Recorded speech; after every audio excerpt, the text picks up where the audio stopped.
bàbá recite ṣebí mùsùlùmí ni yín? Mùsùlùmí ni mí. Ẹ káàbọ̀. Yes. Ẹ jẹ́ ká sọ̀rọ̀. Okay. Gẹ́gẹ́ bẹ́ẹ̀ ti ṣe rí ní mi mọ̀ bí ẹ rí àkọlé tó wà lókè yìí yẹn. Any religion that teaches you another man's ancestry history instead of your own history is threat to your existence. Èyí ti ẹ̀kọ́ mọ̀ ìyọkọ́ ẹ rí ti blue yẹn ṣe rí ti blue yẹn. Mi rí o. Orí yín ló dẹ̀ wà pọ̀ kò sí wàhálà. Ọwọ́ ti gbé sí ńlá. Wèrè ló ń ṣe Islam. Ok ẹ ṣe so ẹ jọ apá ìbéèrè kan máa kọ́kọ́ béèrè lọ́wọ́ yín kí ni wọ́n ń pè ní mùsùlùmí àbí ta ni wọ́n ń pè ní mùsùlùmí. Àkọ́kọ́ àwọn nǹkan tí mo kọ́kọ́ máa sọ ni pé ẹ jọ̀ọ́ ẹ má bínú Yorùbá ni mí ẹ máa gbọ́ mi Yorùbá ni mí Yorùbá ni yín mo lè máa ṣe mùsùlùmí kẹ́yìn má gbà fún mùsùlùmí àbí ẹ máa gbọ́ Yorùbá sì ni wá ẹ máa gbọ́ ó yé mi ṣùgbọ́n mo fẹ́ kí tenant kankan kó wà ká mú rinlẹ̀ gẹ́gẹ́ bí ọmọ Yorùbá tá ìjọ jẹ́ ni pé Yorùbá máa ń wà civil wọ́n dẹ̀ máa ń lo ọpọlọ. ẹ má wọrí nípa àyẹ ẹ má jẹ́ ká fi ìbẹ̀yẹ kọ́ là ń lọ ta ni mùsùlùmí. ẹ ṣe sùúrù máa sọ ó yá ẹ ti understand so ẹ jọ tá bá ti establish àwọn ìyẹn every other thing ma simple tó bá jẹ́ pé Hausa ló ní irú platform yìí tó ń attack Islam mi ní join tó bá lè jẹ́ pé Igbo náà mi ní join but mo mọ̀ pé Yorùbá ibi tó kò yẹ kankan Yorùbá máa ń lo brain gbogbo nǹkan a dẹ̀ máa farabalẹ̀ gbọ́ra wa ẹ̀kọ́ ni tẹ́ bá sọ nǹkan tó lè win me over lẹ́nìí I'm an education I'm a graduate you understand it and I'm not a teenager if I see the truth in anywhere today I can decide to join that thing nobody can question me bí ẹ get me tó ń sọ so you guys talk to me so ẹ máa jẹ conviction ni nítorí bí a máa búlì ara wa.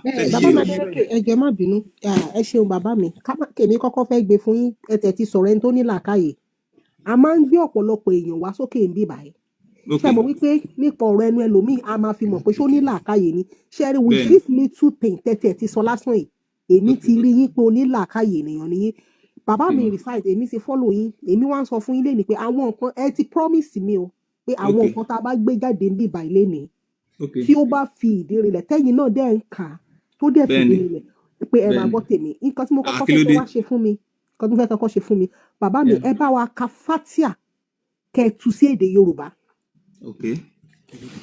ẹ ka Fatia tẹ́ bá ti kà tán ẹ wá bá wa tú sí èdè Yorùbá. kí ló dé tí màá fi ka Fatia. no àwa kan wà a fẹ́ mọ ìtumọ̀ because àmọ́ ní Yorùbá Lárúbáwá là ń kà ẹ̀yin tẹ̀dẹ̀ kéwú tẹ̀ mọ̀ tó mọ̀ ẹ bá wa kà ní èdè Lárúbáwá kẹ́ wá tú ìbàjẹ́ English ẹ ṣáà bá wa tú sí èdè Yorùbá. Alhamdulillahi Rabbil Alamin ọpẹ́ ni fún Ọlọ́run bàbá àgbáláyé Arrahman Rahim ọba àjọkẹ́ ayé ọba àsàkẹ́ ọ̀run Malik Yawmiddin olùkápá ọjọ́ ẹ̀san Ihdina siratal mustaqim iyyaka na'budu ìwọ la máa sìn wa iyyaka nasta'in ọ̀dọ̀ rẹ̀ láti máa wá ràn lọ́wọ́ Ihdina siratal mustaqim fi wá mọ̀nà tó tọ́ siratal lazina an'amta alayhim ojú ọ̀nà àwọn tó ti ṣe ìdẹ̀ra rẹ lórí ghayril maghdubi alayhim waladdallin tí kì í ṣe àwọn ẹni tó ti bínú sí àbáwọn tó ti jùnú. ẹ ṣe bàbá mi. Àmín yẹ. Bàbá mi ṣe ní Christian kankan family yìí. Ó ní o gidi. Bàbá mi ẹ má wọrí ẹ jọ sà bàbá mi recite ẹ jọ àwọn wo ni Allah ń bá wí wípé àwọn tí ó ti sọnù pé kó fi àwọn mùsùlùmí ẹ̀yin mùsùlùmí kẹ́ kó ló fi yín mọ̀nà yàtọ̀ sí àwọn tó ti sọnù àwọn wo lẹ́yìn tó ti sọnù tí Allah ń rí fún sí. ok sẹ́rí àwọn tó ti sọnù ni àwọn ẹni tí Ọlọ́run ọba ti fún pẹ̀lú lọ́dọ̀ ṣé mọ̀ pé ẹ máa gbọ́ náà ṣé mọ̀ pé ẹ̀yin sìn you are not a faith person tó ń believe nínú bí a Christian àbí Muslim. So ẹ tún last sentence Fatia yẹn kà ẹ tún kà last line Fatia yẹn ẹ tún kà. Ghayril maghdubi alayhim waladdallin. Ghayril maghdubi. ní Yorùbá. Ó náà ni mo ti tu tẹ́lẹ̀ yẹ kí n tó tuntun Ghayril maghdubi alayhim tí kì í ṣe ẹni àwọn ẹni tó ti bínú sí waladdallin àbáwọn tó ti jùnú. Bẹ́ẹ̀ ó ní màmá mi dùn àwọn wo làlá ń bá wí bẹ́ẹ̀ yẹn. Àwọn ẹni tán tí náà ni mo fẹ́ sàlàyé fún yín tẹ́tún kọ́ọ̀tì mi ẹ jẹ́ ká máa farabalẹ̀ ẹ má bínú ẹjọ́ nítorí Ọlọ́run àwọn ẹni tọ́lọ́run bá ń bá tí Allah ń bá wí ni pé àwọn ẹni tán ti fún ní tírà ṣáájú tán wá ṣàṣemọ́ṣe Ọlọ́run bá wá bínú sí wọn àtàwọn ẹni tó ti rányàn sí tẹ́lẹ̀tẹ́lẹ̀ tó ti rán ìṣẹ́ sí wọn tẹ́lẹ̀tẹ́lẹ̀ tó jẹ́ wípé wọ́n wá ṣe nǹkan tọ́lọ́run ọba ò fẹ́ tó wá jùnù kúrò lójú ọ̀nà tààrà àwọn méjèèjì lọ́lọ́run bá ń bá wí. wá ní sà in short àwọn wo ni. ṣebí nǹkan tó wà ń bẹ́ẹ̀ náà mo tún fún yín yẹn ẹ máa gbọ́. bàbá mi ṣe mọ̀ pé mi láì ẹ mọ̀ pé obìnrin lèmi ẹ dẹ̀ mọ̀ pé mi ti fọ́ fún yín mo ti kó yín jẹ mo ti fún yín mu. ẹ ṣe o yóò dáa fún yín yóò dáa fún yín. àwọn wo ni yehudi àwọn wo ni nasara. so wà nù verse yẹn ni because okay wà nù verse yẹn ẹ mú síta nù verse. èmi ń jayín tán ni ó wà nínú tẹ̀síìrì àyà yẹn àwọn yehudi àtàwọn nasara àwọn wo ni yehudi àwọn wo ni nasara. ẹ ṣe sùúrù èèyàn ẹsẹ rí èmi tẹ́ ẹ̀ bá bàbá mi ní ìbá yín jà. ẹ má bínú èmi tẹ́ ẹ̀ bá sọ̀rọ̀ yìí mi ilé máa ṣe nǹkan kí n wá wà dogmat kí n má mọ anything nípa ẹ̀. èmi máa gbé jáde fún yín bàbá mi. ẹ máa gbọ́ nínú tẹ̀fsìrù tó wà yẹn ẹ máa gbọ́ sẹ́mo pé ó wà nínú tẹ̀fsìrù lẹ pé kí ni ìtumọ̀ tẹ̀fsìrù ẹ̀yẹn dá mi lóhùn sẹ́bẹ̀lẹ̀ rí inú tẹ̀fsìrù kẹ́ tó lè ka nǹkan kẹ́ tó wà nínú tẹ̀fsìrù yẹ kẹ́ ti ṣe àwọn sẹ́kọ̀ọ́ kan nínú ìmọ̀. okay àwọn wo ni okay all right mo ti like kí náà ń pè ní tẹ̀fsìrù no ẹ jẹ́ kí mi náà lẹ́n lọ́dọ̀ yín kí náà ń pè ní tẹ̀fsìrù. ẹni sùúrù sà sí ìtẹ̀sí sọ pé àwọn ìyẹ̀wò okay ẹ̀yin àwọn wo ni wọ́n ti kọ́kọ́ fún ní ìwé àwọn wo ni Quran sọ fún wa àwọn tó ti gba ìwé lákọ̀ọ́kọ́ ó sọ nípa Yehudi Nasara àtàwọn sọ̀bìhùn so àwọn wo ni Allah ń rí fàásì àwọn wo lẹ́yìn fúnra yín rí fàásì nígbà tẹ́ sọ wípé àwọn tí wọ́n ti kọ́kọ́ gba ìwé àwọn wo lẹ́ ń sọ. Al-Quran jẹ́ kó yé wa wípé Ọlọ́run bá pè ọkọ sọ wípé ó tẹ̀ ọkọ wà establish in Islamic faith wípé Ọlọ́run bá ò fi ìran kan lẹ̀ láì jẹ́ pé ó rán àwọn èèyàn ó rán yàn sí wọn. bẹ́ẹ̀ni sà àwọn wo ni Allah ti sọnù àwọn wo ni Allah ń bá wí nínú fatia yẹn last word yẹn ẹkùn bàbá mi máa gbé wa gbogbo àwọn ẹni tó ti lọ yẹn in one word àwọn wo ni Allah ń bá wí àwọn wo ló ti gba ìwé tó àwọn wo ni. ẹ jẹ́ sẹ́rí yẹn mo deduce kìíní kan sẹ́yìn gbọ́ mi ẹ má bínú ẹ jọ sẹ́wọ̀n pọ́ mo Yorùbá ni wọ́n mo sọ láti bẹ̀rẹ̀ adẹ̀ nílà ká a little bit tábàárọ̀ ọmọ Yorùbá kan tí ò bá exhibit làákà ìmọ̀ máa question pé eléyìí tó dẹ̀ ṣọ́pọ̀ Yorùbá ní ẹ̀sìn tí n bá mò ń wo ìwé tẹ́tí ń béèrè question ni pé ẹ ti ní predetermined answer kan so answer tẹ́yìn bá ní nínú ló yẹ kẹ́ ẹ sọ because ẹ̀yin ti sọ pé ẹ̀yin ẹ máa gbọ́ ẹni kí n tú ẹni kí n tú ẹ máa gbọ́ mi ẹni kí n tú mo tú. bàbá mi ẹni sùúrù sà bàbá mi ẹni sùúrù sà ẹni sùúrù èmi sọ wípé lóòótọ́ mo ní answer àwọn pé àwọn Yehudi àtàwọn Nasara ni aláǹbáwí bọ̀ ẹ̀yin sọ wípé rárá ipá àwọn ni Yehudi àtàwọn Nasara kọ́ so èmi wá fẹ́ kẹ́kọ̀ọ́ látara yín ṣe understand in short ni wọ́n mọ̀. ẹ mọ̀ mo sọ pé rárá ṣe mọ̀ pé this is a platform to learn and èmi náà dẹ̀ rí pé ẹ máa gbọ́ mi you cannot say this. gbé wa kiri mọ́ àwọn èèyàn pọ̀ ní báyìí àwọn wo làláǹbáwí àwọn wo lolùṣìnà tí àláǹbáwí very simple náà ẹ má gbé wa kiri náà bàbá mi. ṣé mo kọ́ tí mo sọ fún yín pé kò sí mbẹ ẹ tọ́ra sáà ni pé plainly nǹkan tó náà bá sọ lélẹ̀ nínú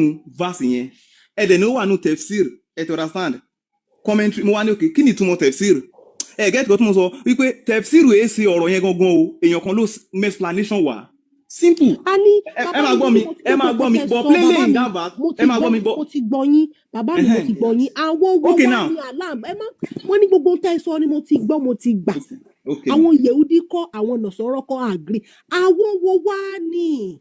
gbogbo àwọn tó ti wá kànábì tó dé tán rányàn sí wọn tán padà kọ̀ tán ò tẹ̀lé ojú ọ̀nà yẹn. gbogbo àwọn prophet tó ti wá ní aláǹbáwí. no àwọn prophet yẹn kọ́ àwọn tó fún mẹ́sẹ̀ tí ẹ ṣe sùúrù náà ẹ jẹ́ kí n fún yín ní example ni pé fẹ́ mọ̀ pé ẹ believe no Christianity ni òǹbọ̀ mo kàn fẹ́ mú kan náà no Christianity tí mo fẹ́ fi sọ̀rọ̀ tí mo ń sọ yìí fẹ́ mọ̀ wípé nígbà nínú Christian náà it is established there ní pé ìwé tán fún Mósè ẹ̀tọ́dá fáàn nígbà tí Jésù padà dé òun ló fà tí Jésù fi sọ nínú Kìrìsìtẹ́nì wípé òun wá láti wá pa òfin rẹ̀ ṣùgbọ́n òun wá ṣe àmúṣẹ rẹ̀ gẹ́tì bẹ́ẹ̀ yẹn wọ́n actually fún Mósè níwèé but ìwé tán fún Mósè yẹn after tí Mósè lọ ẹ̀tọ́dá fáàn they deviated they started doing what they like. àwọn wo wá ní àwọn bàbá mi ẹ̀kọ́ ṣé ẹ mọ̀ pé bí mo ṣe láìkì yìí tó mo máa ń fẹ́ràn kéèyàn ó ní sàn láàrin ajé ní pẹ́kọ̀rọ̀ ṣé mo pé ẹ̀rìn sún bàbá mi ṣe mọ̀ pé ẹ̀ẹ́dì ṣe mọ̀ pé ẹ̀rìn sún ẹ má jẹ́ bílùbù yín mọ́ ẹni sùúrù. Yahudi àti Nasara ni ẹ mú kọ́tẹ́ fẹ́ mú jáde. kí wá kí lẹ pé Yahudi àti Nasara ṣèbó ẹ sọ bẹ́ẹ̀ lẹ́ẹ̀kan pẹ̀lú ìtàfsírò kù náà èmi kọ́ ẹ̀yin Yahudi àti Nasara ẹ̀kọ́ tèmi dànù ẹ̀yin sọ títí yín àwọn wo ni. mo ti tú tèmi lálàkọ̀kọ́ náà ẹ̀yin lẹ́nu ọ̀rọ̀ commentary wa mo ní òkè lẹ́mi I agree with that commentary. gbogbo àwọn ọmọ Nàìjíríà fẹ́ gbọ́ àwọn wo ni Allah sọ pé òun olùṣìnà àwọn wo ni. àwọn wo ni àwọn commentators tún tilẹ̀ máa sọ yẹn nǹkan tí mo fẹ́ kẹ́ correct yẹn bàbá pé mi nǹkan a ní ọ̀rọ̀ tó àwọn wo ni ẹ máa àlá ń sọ gbọ́ wípé àwọn olùṣìnà àwọn tó ti ṣìnà àwọn wo làlá ń bá wí àwọn wo in one word bàbá mi stop it ẹ máa now gbọ́ àwọn ẹ wo máa gbọ́ ni náà ẹ gbọ́ mi náà we all write project in school tí n bá fẹ́ site yín bẹ́ẹ̀ ṣe wà yẹn ṣe ọ̀dà sáà tí n bá site yín pé àǹtí mi orúkọ yín ni ìbá kóòtù orúkọ yín bá pé ok àǹtí mi tí mò ń bá sọ̀rọ̀ kí n sọ pé òun lórúkọ yín báyìí ẹ má ẹ̀yin tẹ́ bínú ń gbọ́ àǹtí mi tí bàbá mi mo máa ẹ máa gbọ́ set yín fún dragging o màá ẹ máa set gbọ́ yín up fún dragging o no màá ìyẹn kọ́ sórí comment section màá set yín up fún dragging ọmọdé máa drag yín ṣe mọ̀ pé àwọn èèyàn kò ti ń sí bínú pé àwọn iṣẹ́ tí wọ́n comment màá wá set yín up properly àwọn èèyàn dẹ̀ máa drag yín in one sẹ́rí word tó ẹ máa àwọn gbọ́ wo ni sẹ́rí if àlá I should ń bá understand wí in one ẹ word máa gbọ́ àwọn ẹ wo máa làlá gbọ́ ń tí n bá bá wí. understand nǹkan tẹ́ ń sọ tí n bá understand nǹkan tẹ́ ń sìn ṣé ẹ wá ń threaten mi àbẹ́fẹ́ mi ò bully mi fún threaten sàṣọ kan tẹ́ yín fẹ́ nítorí ni pé this is not right. ẹ̀ ṣótọ̀ náà mi ok mo ní nǹkan tẹ́ sọ ẹni Yahudi àti Nasoro ni àbí ẹ rí inú commentary mo ní ok ẹ go for it ẹ jẹ́ ká máa lọ ẹ mú nǹkan tẹ́ bá fẹ́ mú jáde ó ti níbẹ̀ dákẹ́ Amadélékè you can take bóyá over. nǹkan tẹ́ bá fẹ́ mú jáde nínú ẹ mú jáde. bàbá wa real site so Yes, sir. ẹ ṣe máa dúpẹ́ a máa ní láti move on since ẹ ti tọ́pẹ́ ṣàlàyé tàwọn tí pé àwọn tó ti ṣìnà níbo àwọn tó ti ṣìnà yẹ ẹ ṣetán láti dárúkọ wọn so màá dá yín padà sí verse àkọ́kọ́ àtẹ́lẹ̀ kejì Araman àti Arohim so kí lẹ pè lẹ́ẹ̀kan yẹn náà. ọba àjọkẹ́ ayé ọba àsàkẹ́ ọ̀run. ṣé king wà níbi ibẹ̀ ni àbí Araman àti Arohim ni mo sọ o yes. so kí ni ìyẹn tiẹ̀. ok ẹ jẹ́ kí n ok ṣe ẹ jẹ́ kí n jẹ́ kẹ́ tún ọ̀dà ẹ jẹ́ kí n jẹ́ ọ̀dà sáà kìíní kan ẹ jẹ́ kí n jẹ́ sáà kìíní kan. aníkẹ́ wá fún ní Yorùbá ní àtìníkẹ́ ṣàlàyé bàbá. ó náà mò ń try láti sẹ́rí ẹ lé tẹ́ bá fẹ́ interpret nǹkan ẹ lè expect word to word nǹkan tẹ́yìn bá tẹ́ bá nǹkan word tó bá súnmọ́ náà máa ń lò ẹ jẹ́ kí n fún yín example sẹ́rí word Allah tẹ́rí pa à ń lò yẹn Allah tẹ́ ń lò yẹn. ẹ jẹ́ ká kò níbi ìtẹ́yìn sọ Araman Arohim ẹ jẹ́ ká jọ tú English yìí tẹ́ bá ní mercy kí ni mercy ní Yorùbá. àánú. tẹ́ bá wá ní pé merciful kí ni ní Yorùbá. àánú súnmọ́ sí yín náà. tẹ́ bá wá ní compassionate kí ni ní Yorùbá. Àjọkẹ́. the same thing náà ni gbogbo wọn revolve around. all right so nígbà tí wọ́n bá sọ pé Rahman àti Rahim tí méjèèjì ń jẹ́ compassionate àti merciful why tí ẹ̀yin fi ń tú Rahman àti Rahim sí Àjọkẹ́ tó yìí jẹ́ pé kankan náà ni tí why tí fi jẹ́ Àjọkẹ́. ok tó bá jẹ́ pé mí ní lárúbá lẹ́yìn fẹ́ mọ̀ sí máa ẹ̀fẹ̀ ẹ̀rọ̀sáǹdẹ̀ fún yín sẹ́rí ẹ máa ní láti kí ó kẹ́ tó lè ọ̀rọ̀sáǹdẹ̀ sẹ́rí àti Rahman yẹn àti Rahim yẹn wọ́ọ̀dù kan náà ló bẹ̀rẹ̀ ló gbé gbogbo ẹ̀rú sẹ́rí in lárúbáwá.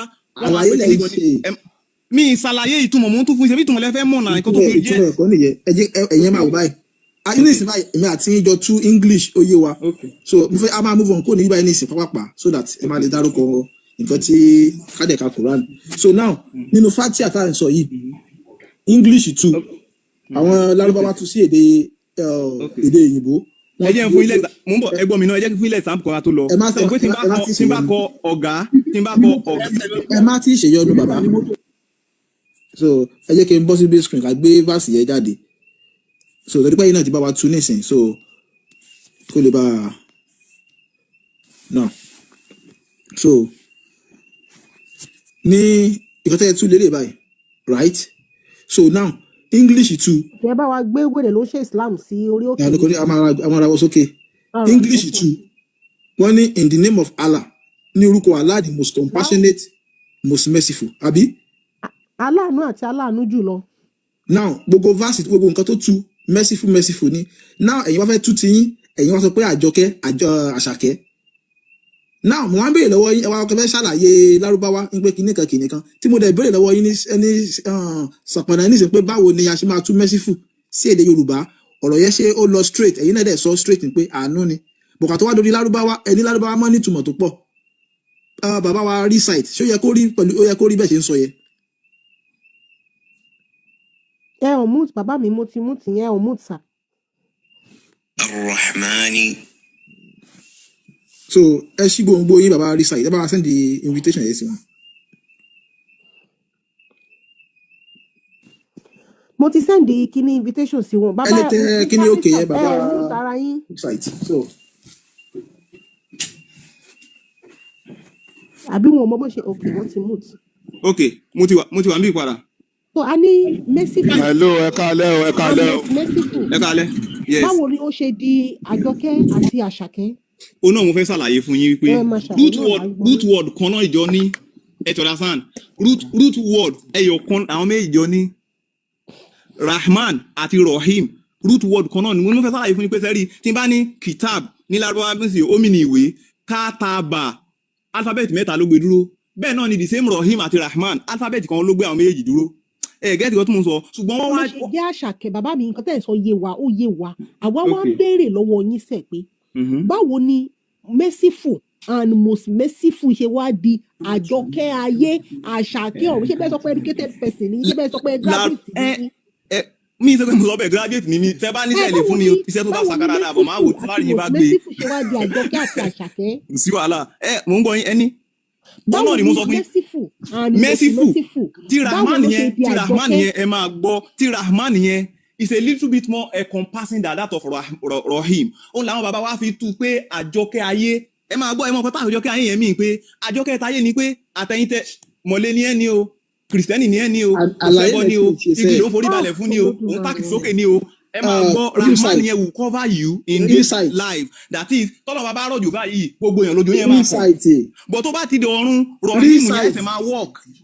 recite àlàyé gbogbo nǹkan tẹ́ ẹ sì ń sọ yẹn àlàyé lẹ̀ sì ń ṣe understand and nǹkan tá à ń sọ nísìnyí ni pé nǹkan tẹ́ ẹ tú fún wa irọ́ lẹ pa torí àlàyé lẹ́yìn fẹ́ ṣe fún wa ó lẹ́fín pẹ́pẹ́ so gbogbo nǹkan tẹ́ ẹ sọ láti ẹ̀kan Araman àti Arohim most merciful ní méjèèjì so àánú aláàánú ní méjèèjì túmọ̀ sí ẹ̀dẹ̀ yín náà ti sọ lẹ́ẹ̀kan nísìnyí wá di ẹ̀dẹ̀ sọ pé educated somebody ní bọ̀ jẹ́ ká tẹ̀síwájú so kó yẹ kélé kan kẹkàn ní àgbọ́yé nǹkan tẹ̀ ń kà ń pé àkọsórílẹ̀ yìí náà ń kọ́ tó dẹ́ sọ pé yàfẹ́ jẹ́ kẹ́ ẹ sọ nǹkan tó ti wà lórí wọn lẹ́ẹ̀kan pé kìnnìkan so nísìnyí báyìí nǹkan tó ti wà lórí tiyín náà lẹ́yìn náà fẹ́ sọ fáwọn náà báyìí so kò dẹ́ ṣe nǹkan tó wà nínú Quran nìyẹn so wọ́n máa move forward láti bí báyìí ṣe ẹ understand ẹ lè ṣí gbòǹgbò yín kálíbà move forward so Araman àti Arohim kì í ṣe Àjọkẹ́ ayé kì í dẹ́ ṣe Àṣàkẹ́ torí pé ẹni tó máa ń sọ ní Araman kì í pè láyé Àjọkẹ́ àdẹ kì í pè láṣàkẹ́ so àánú náà ní méjèèjì ẹ túmọ̀ sí so ẹ lè ṣí gbòǹgbò yín so kẹ́yí ká move forward from here ẹ ṣí gbòǹgbò yín kẹ́yí ká tẹ̀síwájú bí nẹ́tọ̀kì wọn ò dá ni wọn kì í fi ń gbọ́ wa ní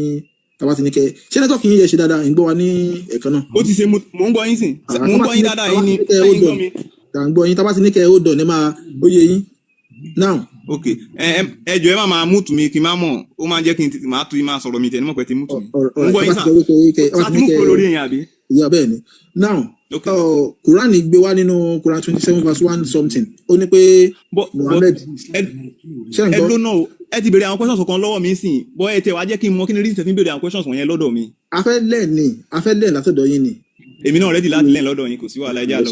ẹ ṣeun ilé ike Yorùbá náà ládẹ wà níbí báyìí so àwọn nǹkan tí ó bá yé àwọn tó jẹ́ mùsùlùmí wa àmọ́ ń jẹ́ kí ó yé wọn so now Quran ó emphasize lórí Muhammad púpọ̀ jù ó ní Muhammad ó ní àwòkọ́ṣe rere ló jẹ́ fún àwa ìtajẹ́ èèyàn. ó ní rahmatan lil alamin. bẹ́ẹ̀ni ó ní àwòkọ́ṣe ló jẹ́ fún gbogbo àgbáyé. Quran 27 verse 109 ó sọ bẹ́ẹ̀. bẹ́ẹ̀ni ok sir. tẹ́lẹ̀ bá wa sọ nǹkan dáadáa márùn tí Muhammad gbélé ayé ẹ̀ sí tí tó jáwò kó tó ta lè tẹ̀lé dáadáa márùn ẹ ṣe. ok dáadáa márùn tánà bí ṣe. alákọ̀ọ́kọ́ dáadáa tánà bí ṣe tèmi lè rí sẹ́yìn gbọ́ mi sà. hello. gbọ́yìn. hello. alákọ̀ọ́kọ́ dáadáa tí mo rí pàánà bí ṣe ni pé see I don't even want to talk like a Muslim now. I want to talk like a neutral person and I will be very much objective in this. Ẹ get nǹkan tí mo ṣe alákọ̀ọ́kọ́ tí mo rí pé lẹ́tà mi ń ṣe Muslim sí mi ń ṣe Christian mi ń ṣe anything alákọ̀ọ́kọ́ tí mo kọ́ rí pàánà bí ṣe ni pé ó try fáwọn ìran ẹ̀ ó try fún gbogbo eré ẹ̀ débi wípé ó jẹ́ kí wọ́n ní ẹ wò lé nísìn bẹ́ẹ̀ nìkan tiẹ̀ takìtì lé nísìn bó forí dólẹ̀ bó fọrùn dólẹ̀ nísìn tó bá tún di hajj next year àwọn èèyàn tún máa lọ sí Mẹ́kà bí wọ́n ṣe ń lọ Nàìjíríà náà fi lọ ní gbogbo ní world. bàbá rí ẹ ṣe sùúrù ṣẹ́rí àtẹ̀kọ́tẹ̀ tí ń sọ̀rọ̀ àlàyé náà lẹ̀ sì ń ṣe aníkẹ́dáró kankan márùn wọ́n rán sí gbogbo èèyàn àbí kó jẹ́ àwòkọ́ṣe fún gbogbo wa ẹ̀ ń sọ̀rọ̀ ìran rẹ̀ so àwòkọ́ṣe wo ló fẹ́ jẹ́ fún gbogbo wa náà là ń béèrè márùn. ẹ gbọ́ náà ṣé ẹ mọ̀ pé Yorùbá ló sọ̀rọ̀ Yorùbá ní gbogbo wa Yorùbá ló sọ̀rọ̀ wọn ní ilé là ń wò ká tó sọ ọmọ lórúkọ tí n bá ní mo dá fún yín sìn ẹ ti understand ó yẹ kí ọkọ béèrè láti ilé mi bó mo ṣe gbé tí n bá ń dá fún yín ta tí mo sọ aburú lè yan ọbú ni mi mò ń pretend ni bẹ́ẹ̀ bí mo wà ọ̀pọ̀ lọ́dọ̀ yín àtàbáléyàn dá fún gbogbo ayé ó yẹ ká gbé pé láti ilé rẹ̀ gan kí ló ṣe fún wọn ó dẹ̀ liberate wọn nílé asálẹ̀ níbẹ̀ yẹn lẹ́nìí sìn ẹ wá wo nǹkan tán dà. Okay. So it's a blessing for them. Anybody tó bá fẹ́ jàjà fún Yorùbá ń sìn, one of the first thing mo kọ́ máa béèrè lọ́wọ́ èèyàn ni pé what did you do to Yorùbá land? Okay. Economic Number one, profit. dáadáa. Number two. Number one. Number two, ó unify the entire world pẹ̀lú doctrine. I'm not talking as a Muslim now. O. Pẹ̀lú doctrine àbí view àbí ideology. He is a single person and he brought an ideology that 2 billion of persons fẹ́ ṣe lénìí. Oh, number three. You understand? It's not easy. Number three. You understand? All preach is justice, equity and justice. It is clearly stated in the Holy Quran that idiluhu wa aqrabu littaqwa. Ipe ẹsẹ déédé eléyìí ló súnmọ́ pé tó bá mọ̀ kó nígbàgbọ́ o sí déédé.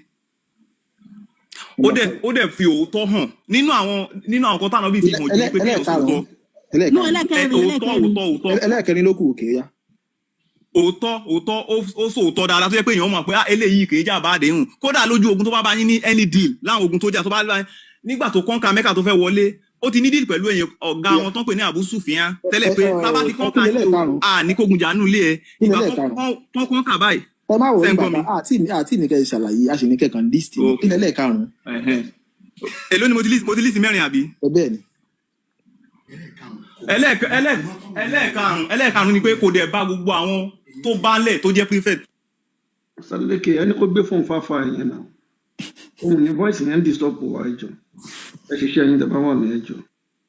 Ẹ ti ti gbòǹgbò yín o ẹgbẹ́ lè gbé fóònù fún ẹni tó wà lẹ́gbẹ̀ẹ́ yín kẹ́ ẹ ṣí máìkì yẹn padà. Ọ̀rọ̀ gba lásọ lọ́wọ́ àáfàá tó ń sọ̀rọ̀ sí wọn lábẹ́lẹ̀. Real site. Ṣé wà bẹ́ẹ̀ ẹ ṣí gbòǹgbò yín. Sẹ́yìn gbọ́ mi sí ẹ má bínú mi mọ́ bó ṣe ń lọ́ọ̀kì fúnra ẹ̀ o. Hello? Yeah, sẹ́yìn gbọ́ mi sí. Kí ni last one yẹ? The last one ni pé mo ní kò bá heritage àwọn tó bá lẹ̀jẹ̀. Okay, heritage. Àwọn bí i revolutionalist ká pé wọn ni àbí àwọn tó ti ní idea ṣáájú ẹ̀ kò criticize pé àwọn eléyìí ò dá àwọn eléyìí ò no. Okay. Gbogbo wọn ló yìn sínú Al-Qur'an ló yìn nínú Al-Qur'an. Bàbá mi Jésù ò mà kú. Mohammed mo sọ pé Jésù ò kú kó jí gbé lọ ni. Okay. Ibo ló wá wà ní Jésù? So ẹ jẹ́ ká move forward. Now ẹ ṣe sùúrù. Now nísìnyí báyìí ẹ máa fún wa ní ẹ̀rí àwọn nǹkan tí tẹ ṣàlàyé. Ẹ fún wa níbi tí Mohammed tó ti sọ òtítọ́ àti tó ti wùwá justice tó ṣe justice òtítọ́ tó dẹ̀ ṣe ìdájọ́ òdodo. Nínú Al-Qur'an Suratul Maida lápá ìbẹ̀rẹ̀ ló sọ pé wàlá yajrimu nakum sana'anu qawmin ala alla ta'dilu. Mo ti gbọ́ yín rí. Quran verse ni àti chapter ẹ sáré wò. Mi ìrántí verse o bọ̀ chapter Maida ni lápá wọ́ bẹ̀rẹ̀ ẹlẹ́yìn kan tó mọ kí lọ́dọ̀ yín yẹn. Àní ẹ sáré wò lọ́dọ̀ yín bẹ̀rẹ̀ nínú Quran lọ́dọ̀ yín kẹjọ. Ẹ jẹ́ ń wo hard cover. Ẹ jẹ́ ń wo. Tó bá yẹ pé èèyàn yẹn wà bí bàbá yóò tiẹ̀ tún jẹ́ kó rọrùn because tí mo bá ń kà yóò ti mọ̀ ó náà mọ̀ pé tó náà bá ti ka. Ẹ má bínú mi wá for the sake of argument ni ò jẹ́ kí n kàn kankan lẹ́mí dẹ̀ tẹmọ mi mọ question ẹ má bèrè lọ́wọ́ mi. Àwọn náà bá yín argue so akàwá kan oyè yín so ẹ ṣe so tẹ bá ti ní ẹ̀rí yẹ ẹ sáré bò wá so akí gbogbo lẹ́ẹ̀kan sí akí bàbá olówó èkó bàbá àkàbí akíyín lẹ́ẹ̀kan sí. Ẹ̀yin tẹ̀ wá comment section bá wa pa tap so like yẹ dẹ̀ sí low ẹ jẹ́ ká repost ni so that àwọn èèyàn máa lè join. Ẹ lè ṣí gbòǹgbò yín padà so. Mi tí ẹ̀mẹ́ tí bíá nẹ́tíwọ́ọ̀kì ló já wọn so wọ́n lè padà tó nẹ́tíwọ́ọ̀kì ló máa jẹ́ so ó yá ẹ jẹ́ ká tẹ̀síwájú. Nínú Quran chapter 5 Suratul Maida verse 2 nínú ẹ̀ ló wà. Ó yá ẹ máa tẹ̀síwájú 5:2. Ẹ wò nínú ẹ̀ lẹ́mú tí máa rí ẹ máa kì í ṣe ìbẹ̀rẹ̀ ló wà ó ti ń sọ àwọn ọ̀rọ̀ kan bọ̀ kó tó di pé ó di clause yẹn pé wala yajrimannakum shana'anu qawmin an saddukum anil masjidil haram an ta'tadu wa ta'awanu 'alal birri wat taqwa. Tó bá wa kà á. Okay. Àbí ẹ jẹ́ gbé kí ó yẹ sí kẹ́ máa kà kẹ́ máa tù. Látòkè tí verse yẹn ti bẹ̀rẹ̀ ní Quran 5:2. Yes. Ó yá.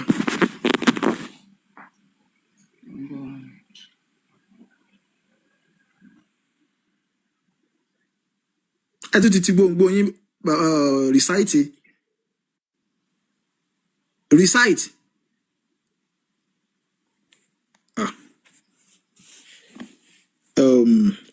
tí ẹ bá ti gbogbo yín àdílé engage yín o ẹ máa ní láti wà pẹ̀lú wa so that àkànní máa dúró àkòsí àròjọ́ solókun so ẹ ṣí gbogbo yín kẹjẹ ká tẹ̀síwájú bẹ́ẹ̀ ṣe ń ti gbogbo lẹ́ẹ̀mẹ́wá yìí kò ìyẹ́kọ́lá wá ṣe níbí báyìí so according to the verse tẹ́ gbé wá so kẹjẹ ká jọ Quran 5 verse 2 real sight. bóyá kí wọ́n tó Adeleke bóyá kó tó padà dé bóyá wọ́n fẹ́ lọ mú ìtọ́ máa bá àkẹ́ ọ̀pọ̀ wa bóyá kí bàbá nǹkan tó wà nù ní bàbá fásitì gbóhùn yẹn sókè. nǹkan tó wà nù fásitì yẹn ò jọ mọ́ nǹkan tó ń sọ wọ́n kàn ń sọ ọ̀rọ̀ pilgrimage tó ń sọ ń bì náà. bẹ́ẹ̀ wọ́n ni fẹ́ lọ now mú ìtọ́ máa sorry ẹ má bínú hello ṣé ń gbọ́ mi ó yá hello ẹ jọ̀ọ́ ẹ má bínú bàbá real sight ẹ ṣe sùúrù yẹ mú ẹ wo kíní àwòrán blue tó wà lókè yín lẹ́ẹ̀kan sí ẹ kà á kẹ́ ẹ sọ kẹjẹ ká gbọ́. mo ń bọ̀ ẹ má bínú verse tí mo fún yín ẹ tọ́ra sáà verse tí mo fẹ́ fún yín ẹ kọ́kọ́ sọ kíní blue tó wà lókè yín yẹ kí la kọ síbẹ̀. wèrè ló ń ṣe Islam mórí náà wáàsì wo ni so ẹ mọ̀ tìlú ká tó ẹ jọ̀ọ́ ẹ má bínú pé mo fún yín ní verse tí mo fẹ́ fún yín kọ́kọ́ mo fún yín lẹ́ẹ̀kan ẹ má bínú Okay. chapter 4 verse 135 ya ẹgbọn sókè. ya ayyuhallazina amanu kunu qawwamina bil qisti shuhada'a lillah wala ala anfusakum awil walidaini wal aqrabin in yakun ghaniyan aw faqiran fallahu a'la bihima fala tattabi'u ahwa an ta'dilu wa in talu aw tu'ridu sẹ́yìn náà ti gbé sí tẹ́tí rí. bẹ́ẹ̀ ni ẹ máa kà kẹ́ tú. O believer stand firmly for justice as we set nǹkan tí mo fẹ́ nílò gangan níbi ìbẹ̀rẹ̀ yẹn ó ti clear. O believer stand firmly for justice as witness for Allah even if it is against yourself setigbọ your parents or close relative be the rich or poor Allah is best to ensure interest so do not let your desire cause you to deviate from justice if you distort the testimony or refuse to give it then know that Allah is certainly all moridesa eléyìí tẹgbẹ síbi ìmọ̀ nǹkan o all aware of what you do so proof lélẹ́yìí pé Ànábì dúró ti justice tí mo sọ fún yín ó preach justice nínú ìwé ẹ̀ ó dẹ̀ pọ̀ bọ́ mi fẹ́ mi ní máa waste time while I get bẹ́yẹn. bó ṣe é bá pé nǹkan tẹ́ sọ ni pé ànábì ṣe justice ó hùwà justice ní àárín àwọn èèyàn nìkan tẹ́ sọ ẹ sọ pé ọ̀tọ̀ ní kéèyàn preach nǹkan ọ̀tọ̀ ní kéèyàn ṣe nǹkan ibi tánábì ti ṣe justice làwa béèrè lọ́wọ́ yín kì í ṣe ibi tí Allah ti ń gbé tó ti ń sọ pé kẹ́ ẹ dúró ó yẹ yín mi ò mo sọ fún yín lẹ́ẹ̀kan pé ẹ̀rí táwa ti ní kẹ́ ẹ mẹ́rìí wá nǹkan tí Muhammadu ṣe ẹ̀rí ẹ̀ làwọn béèrè lọ́wọ́ yín báyìí so ọ̀rọ̀ lélẹ́yìí báyìí ibo ni a ti máa rí i kà pé Muhammadu practicalize justice yìí gangan nìkan tá à ń sọ ẹ ti dárúkọ òtítọ́ ẹ dárúkọ justice so ẹ ṣe sùúrù ńgbà tí n bá fún yín lẹ́rìí tẹ́ni kí n mú ibi tó ti practicalize ẹ̀ wá tí mo dẹ̀ fún yín láyà Quran standard Islam ni pé ẹ̀rí alákọ̀ọ́kọ́ tó wà ní Islam ni ẹ̀rí al-Quran tẹ́ bá ń wá nǹkan náà al-Quran bóyá ẹ̀fẹ̀ ètè gẹ́tì ẹ̀ àbí nǹkan kan ẹ̀ẹ́sẹ̀ wá lọ tẹ́ bá ń wá interpretation more explanation lẹ́ máa wá súnà àbí hadith tí n bá fún yín láyà Quran tẹ́lẹ̀ ń wá ọ̀rọ̀ mi ìwòlẹ́ tún fẹ́ wá tó ẹ̀yin ni ó padà fún mi lẹ́rìí pé okay o Muhammadu máa ń ta nǹkan tó wà ní Quran because wọ́n béèrè lọ́dọ̀ Hazrat Aisha ìyàwó ẹ̀ wípé wọ́n ṣàlàyé kí ni ìwà ọkọ ẹ̀ ó ní khuluquhul Quran ó ní ìwà ọkọ mi ní al-Quran nǹkan tó bá ti rí nínú al-Quran gbogbo náà lọ́kọ mi ń ṣe gẹ́ẹ̀tì kan tó mo sọ fún yín so nǹkan tó bá ti rí nínú Quran o ìwà ànábì ni kò ń ṣe nǹkan míì you cannot hold it and be doing another thing entirely. ọ̀rọ̀ ẹ ṣeun but according to this Quran ṣé ẹ mọ̀ pé Muhammadu hùwà nínú Quran yìí aríbi tí Muhammadu ti hùwà justice òun àti Allah according to this Quran a sì rí bí verse méjì mẹ́ta kan. Okay. Now nígbà tí ànábì nínú Quran ẹ ṣí ní ọ̀dọ̀ yín bẹ̀yẹ níbi tí ànábì ti jó pátá pupa. Okay. ṣé ẹ mọ̀ bí verse yẹ. nínú Quran. bẹ́ẹ̀ni. nínú verse Quran. bẹ́ẹ̀ni. Okay ẹ mú wá. ṣé ẹ mọ̀ kánábì jẹ́ pátá pupa. ẹ mú verse Quran wá o verse kí ni. Okay. ẹ mú wá náà verse al-Quran ẹ mú wá. ṣe sùúrù ẹ jẹ́ n gbé verse yẹn jáde. So 3161. 3161. Bẹ́ẹ̀ni. Quran chapter 3 Suratu Nisa nìyẹn. Suratu Imran. Okay. Al-Imran. Okay. Verse kí ni. 161. 161. Justice ṣé ànábì practicalize yẹ ọlákọ́kọ́ wà báyìí pé justice yìí a dẹ̀ tún máa lọ sínú àdìtì náà so a máa gé méjèèjì yẹ̀ wò.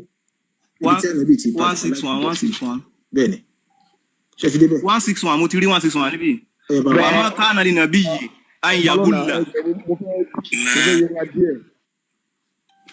ó yá à ń gbọ́ yín.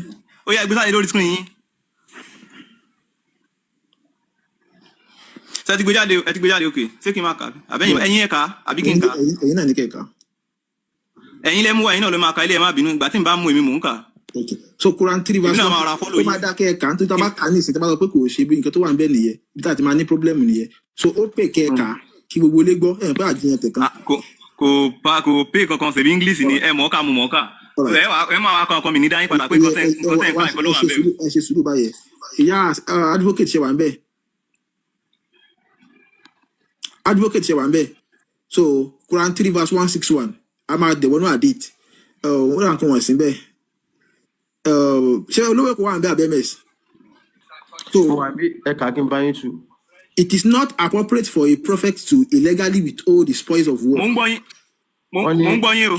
wọ́n ní kò lẹ́tọ̀ọ́ fún òjíṣẹ́ kan láti jí mú nínú ọrọ̀ ogun síwájú. And whoever does so. ẹnikẹ́ni tí ó bá jí mú nínú ọrọ̀ ogun síwájú kí wọ́n tó pín.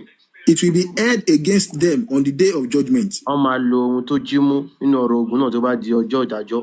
Then every soul will be paid in full of what it has done and gbogbo ẹ̀mí kọ̀ọ̀kan ló máa jẹ èrè nǹkan tó ṣe níṣẹ́. And none will be wronged. kò dẹ̀ sẹ́yìn tí ó máa tá máa ṣàbòsí sí wọn. So according to this verse. ń bo ní pápá pupa wà ń báyìí. So according to this verse ìṣẹ̀lẹ̀ wo ló ṣẹlẹ̀ tí àyà yìí fi sọ̀kalẹ̀ bàbá recite. ń bo ní pápá pupa wà ń báyìí ẹ bá ń pápá pupa wá. ìṣẹ̀lẹ̀ wo ló ṣẹlẹ̀ according to this verse tó fi wà review. èmi àbèrè lọ́wọ́ mi ni ṣèbẹ́yìn lẹ́lẹ́fẹ́ mẹ́rin wá ẹ̀ establish èrè ẹ̀ tún bèrè pẹ́sọ̀ lọ́wọ́ mi lórí ẹ̀. ẹ máa gbọ́ according to this verse ànábì jalè. ṣé you understand. So kò sínú báàsì orí tí ilẹ̀ ti kà yẹn o. ó wà nù tẹ̀síìrì ẹ̀ bẹ́ẹ̀ àdè máa gbé tẹ̀síìrì yẹn wá. tẹ̀síìrì wo ta ló kọ tẹ̀síìrì èwo lẹ kó ti gan tẹ́wọ̀n pé tẹ̀síìrì kọ́kọ́ ló wà ẹ ṣe sùúrù bàbá. tọ́wọ́n bá pín tẹ̀síìrì ló wà ní sábàbù nùzúl ẹ ṣáà mọ sábàbù nùzúl event tó ṣẹlẹ̀ tí àyà fi sọ̀kalẹ̀ bẹ́ẹ̀ ni so sábàbù nùzúl ni wọ́n rí fásì nǹkan tó ṣẹlẹ̀ tí àyà yẹn fi sọ̀kalẹ̀ bẹ́ẹ̀ ni ó jáde níbi tó ti ó jalè káyà yẹn tó sọ̀kalẹ̀ òun náà ti fẹ́ gbé jáde fún yín tó fẹ́ kà yẹn so gbé akẹ́ check ẹ̀ lọ́dọ̀ yín ṣe wà ń bẹ̀ ká tó kà. mo wà ń bẹ̀ máa kà. ó yẹ ká. When some red velvet cloth went missing on the day of Badri. nígbà tí pátá pupa kan tó sọnù níbi ìdigunjalè Badru. And some began to say. tí àwọn tọ́jọ́ lọ jalè yẹn tó wá ń sọ wípé. Perhaps the prophet took it. Muhammadu ló máa. ẹdúró ẹ má ṣàbòsí Yorùbá ni wá nǹkan téèyàn yìí ń tú ó yàtọ̀ sí nǹkan tẹ̀ ń kà hábà nǹkan tí Al-Quran fi kọ́ wa nìyẹn sẹ́ni tẹ́ bá tẹ̀ wà against nǹkan ẹ̀ tó lórí èèyàn yẹn wàláhì ẹ máa tú lọ́bọ̀ ẹ má ṣàbòsí sẹ́mi ni wọ́n lè trust yín ni. ṣé máa tú fún dákẹ́. ẹ tú bọ̀ ẹ má ṣàbòsí mọ́ ẹ má sọ pé àwọn tó ń jọ jalè yẹn nǹkan tó tiẹ̀ ti kà kó tiẹ̀ sọ bẹ́ẹ̀. ẹ ṣe bẹ̀rẹ̀.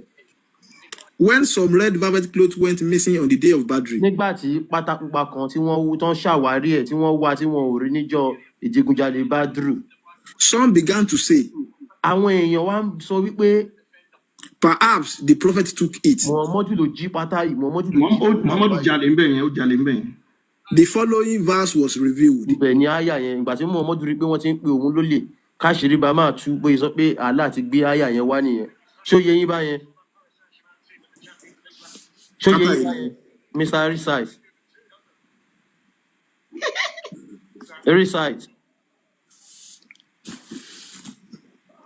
Recite, so yẹ yín báyẹn. So, ṣe ẹ̀tàn máìkì ẹ tí bá ń sọ̀rọ̀ àṣẹ̀ṣẹ̀ ń gbọ́ báyìí ni. Ṣó yẹ yín báyẹn.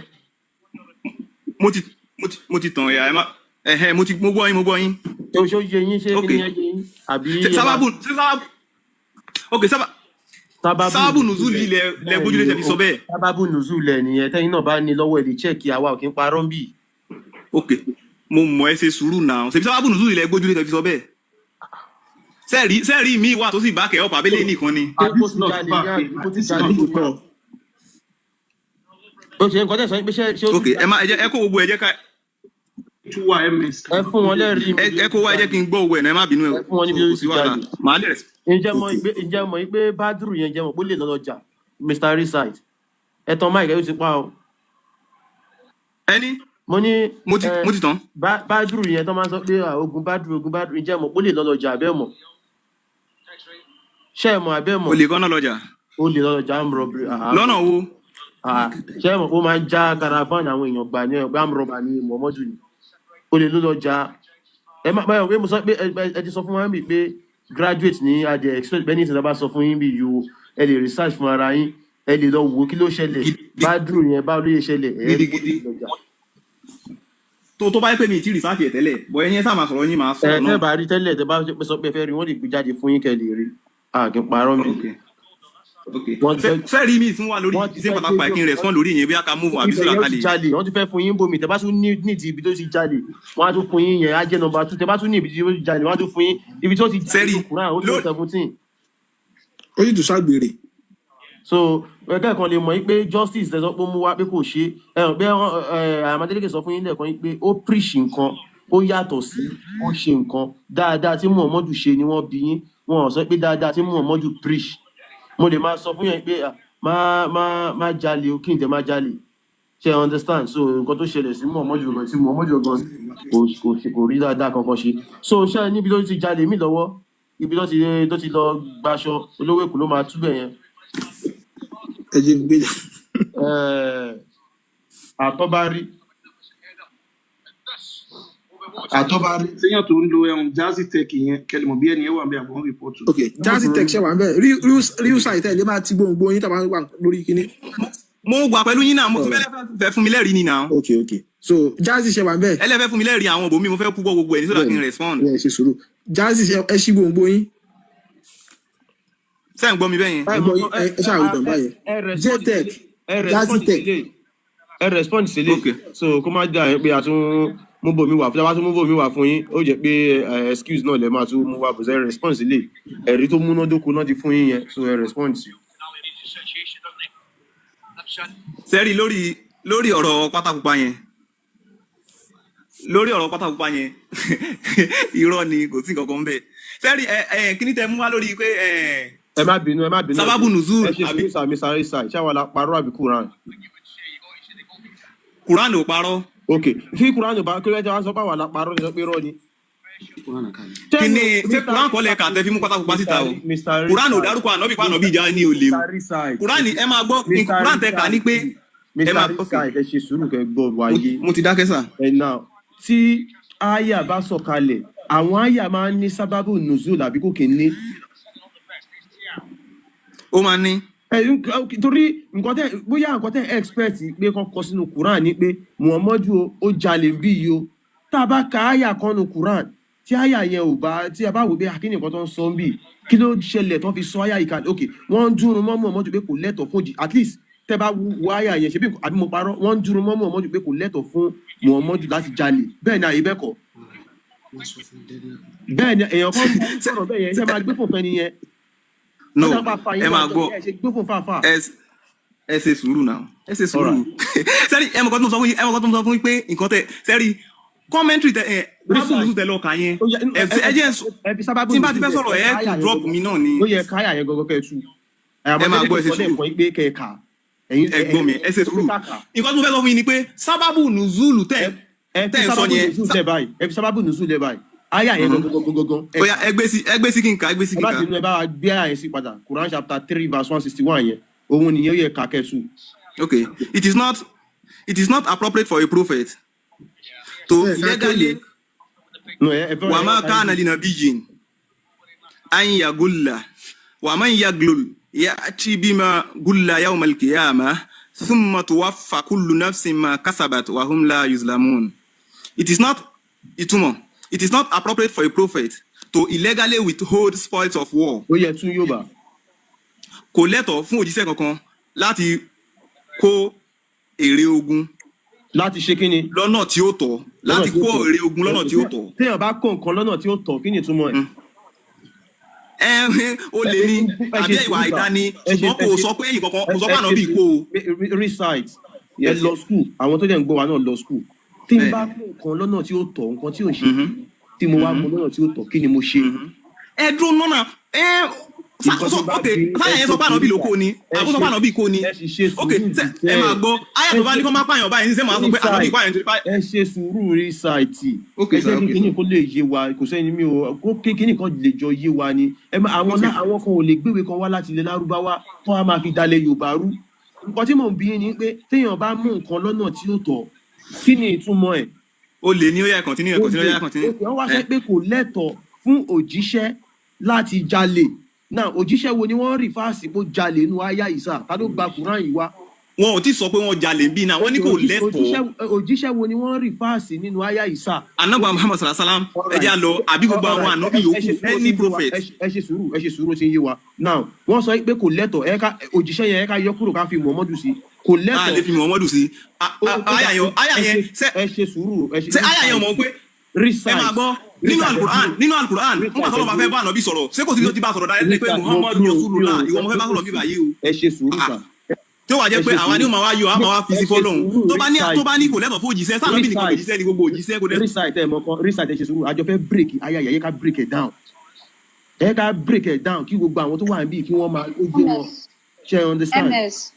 yes. ms ṣé ń gbọ́. mo ń gbọ́ ta ni. ṣé ń gbọ́ mi. mo ń gbọ́. ẹ jọ kẹ́ tó continue gbogbo lé àbọ̀ràbọ̀ yẹn ẹ jọ ẹ bá wa power tap kò dìgbà tá a bá pa comment section kẹ́ tó power tap now ẹ jọ ẹ bá wa power tap kẹjẹ share ẹ ṣe. alright ẹ ṣe gan so recite ẹ tọ́ mind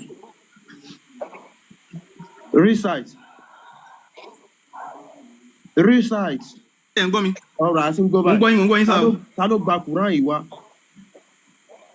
Ànábì Muhammad sallallahu alaihi wasallam ló gbà wá. ta ni wọ́n bá wí nu Quran yìí. gbogbo òjíṣẹ́ gbogbo ànábì wọ́n ní kò lẹ́tọ̀ọ́ fún ànábì. ẹ ṣe Mr. Reside ẹ má jẹ́ ká ṣàbòsí ẹ ṣe get. ok mo ń bọ̀ ẹ jẹ́ kí n wò wà á máa ká àná lè nà bí yìí kò ẹ máa gbọ́ ẹ jẹ́ kí n tú bóyá kó ṣe wá ní tútú kò nídìí àbòsí bí Kùránì ni nà nǹkan tó pé àwọn tó ń bọ̀ lọ́la tún máa rí àwọn ọjọ́ mẹ́ta tún máa rí so kò ní kí ẹ fẹ́ parọ́ fún wọn ní wà á máa ká àná lè nà bí yìí kò lẹ́tọ̀ọ́ fún ànábì kan tó bá ti lo yín tó bá lo fàtẹ́ àtẹ́nẹ̀ kẹsàn-án tẹ́yìn lórí nǹkan ó mì pé single thing náà ń bá wí ẹ̀tọ́ sọ wọn ní kò lẹ́tọ̀ọ́ fún ànábì kan. táyì àgúlà. táyì ànábì ẹyọ kan tí wọ́n sọ yẹn tí wọ́n ń bá wí. ẹni ànábì ló lè mean because ẹ mọ̀ pé wọ́n pe kíkan ní definite and indefinite pronoun. tí bá sọ pé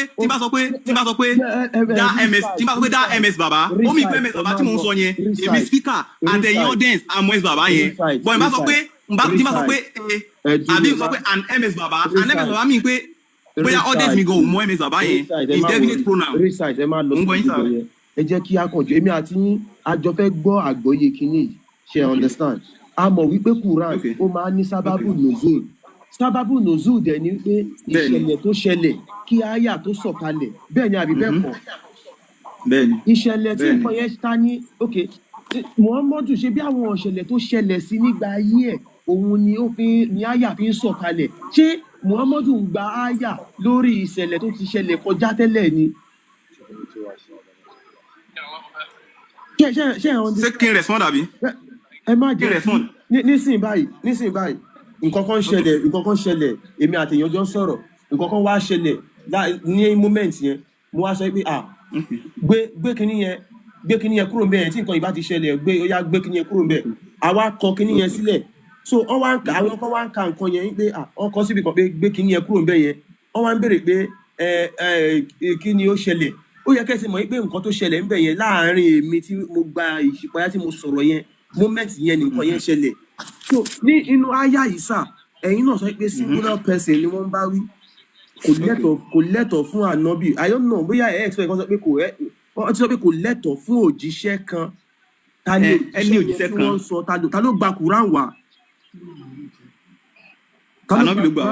ànábì ló gbà wá ànábì náà ló ń bá wí. Oya ẹ jẹ́ kí n sọ̀rọ̀ kan fún yín ẹ sọ tòótọ́ ẹ̀dẹ̀ máa ṣàbòsí Yorùbá ìjọ ni gbogbo wa ẹ máa gbọ́ tí bá sọ pé ẹ máa gbọ́ mi ẹ jẹ́ n sọ̀rọ̀ náà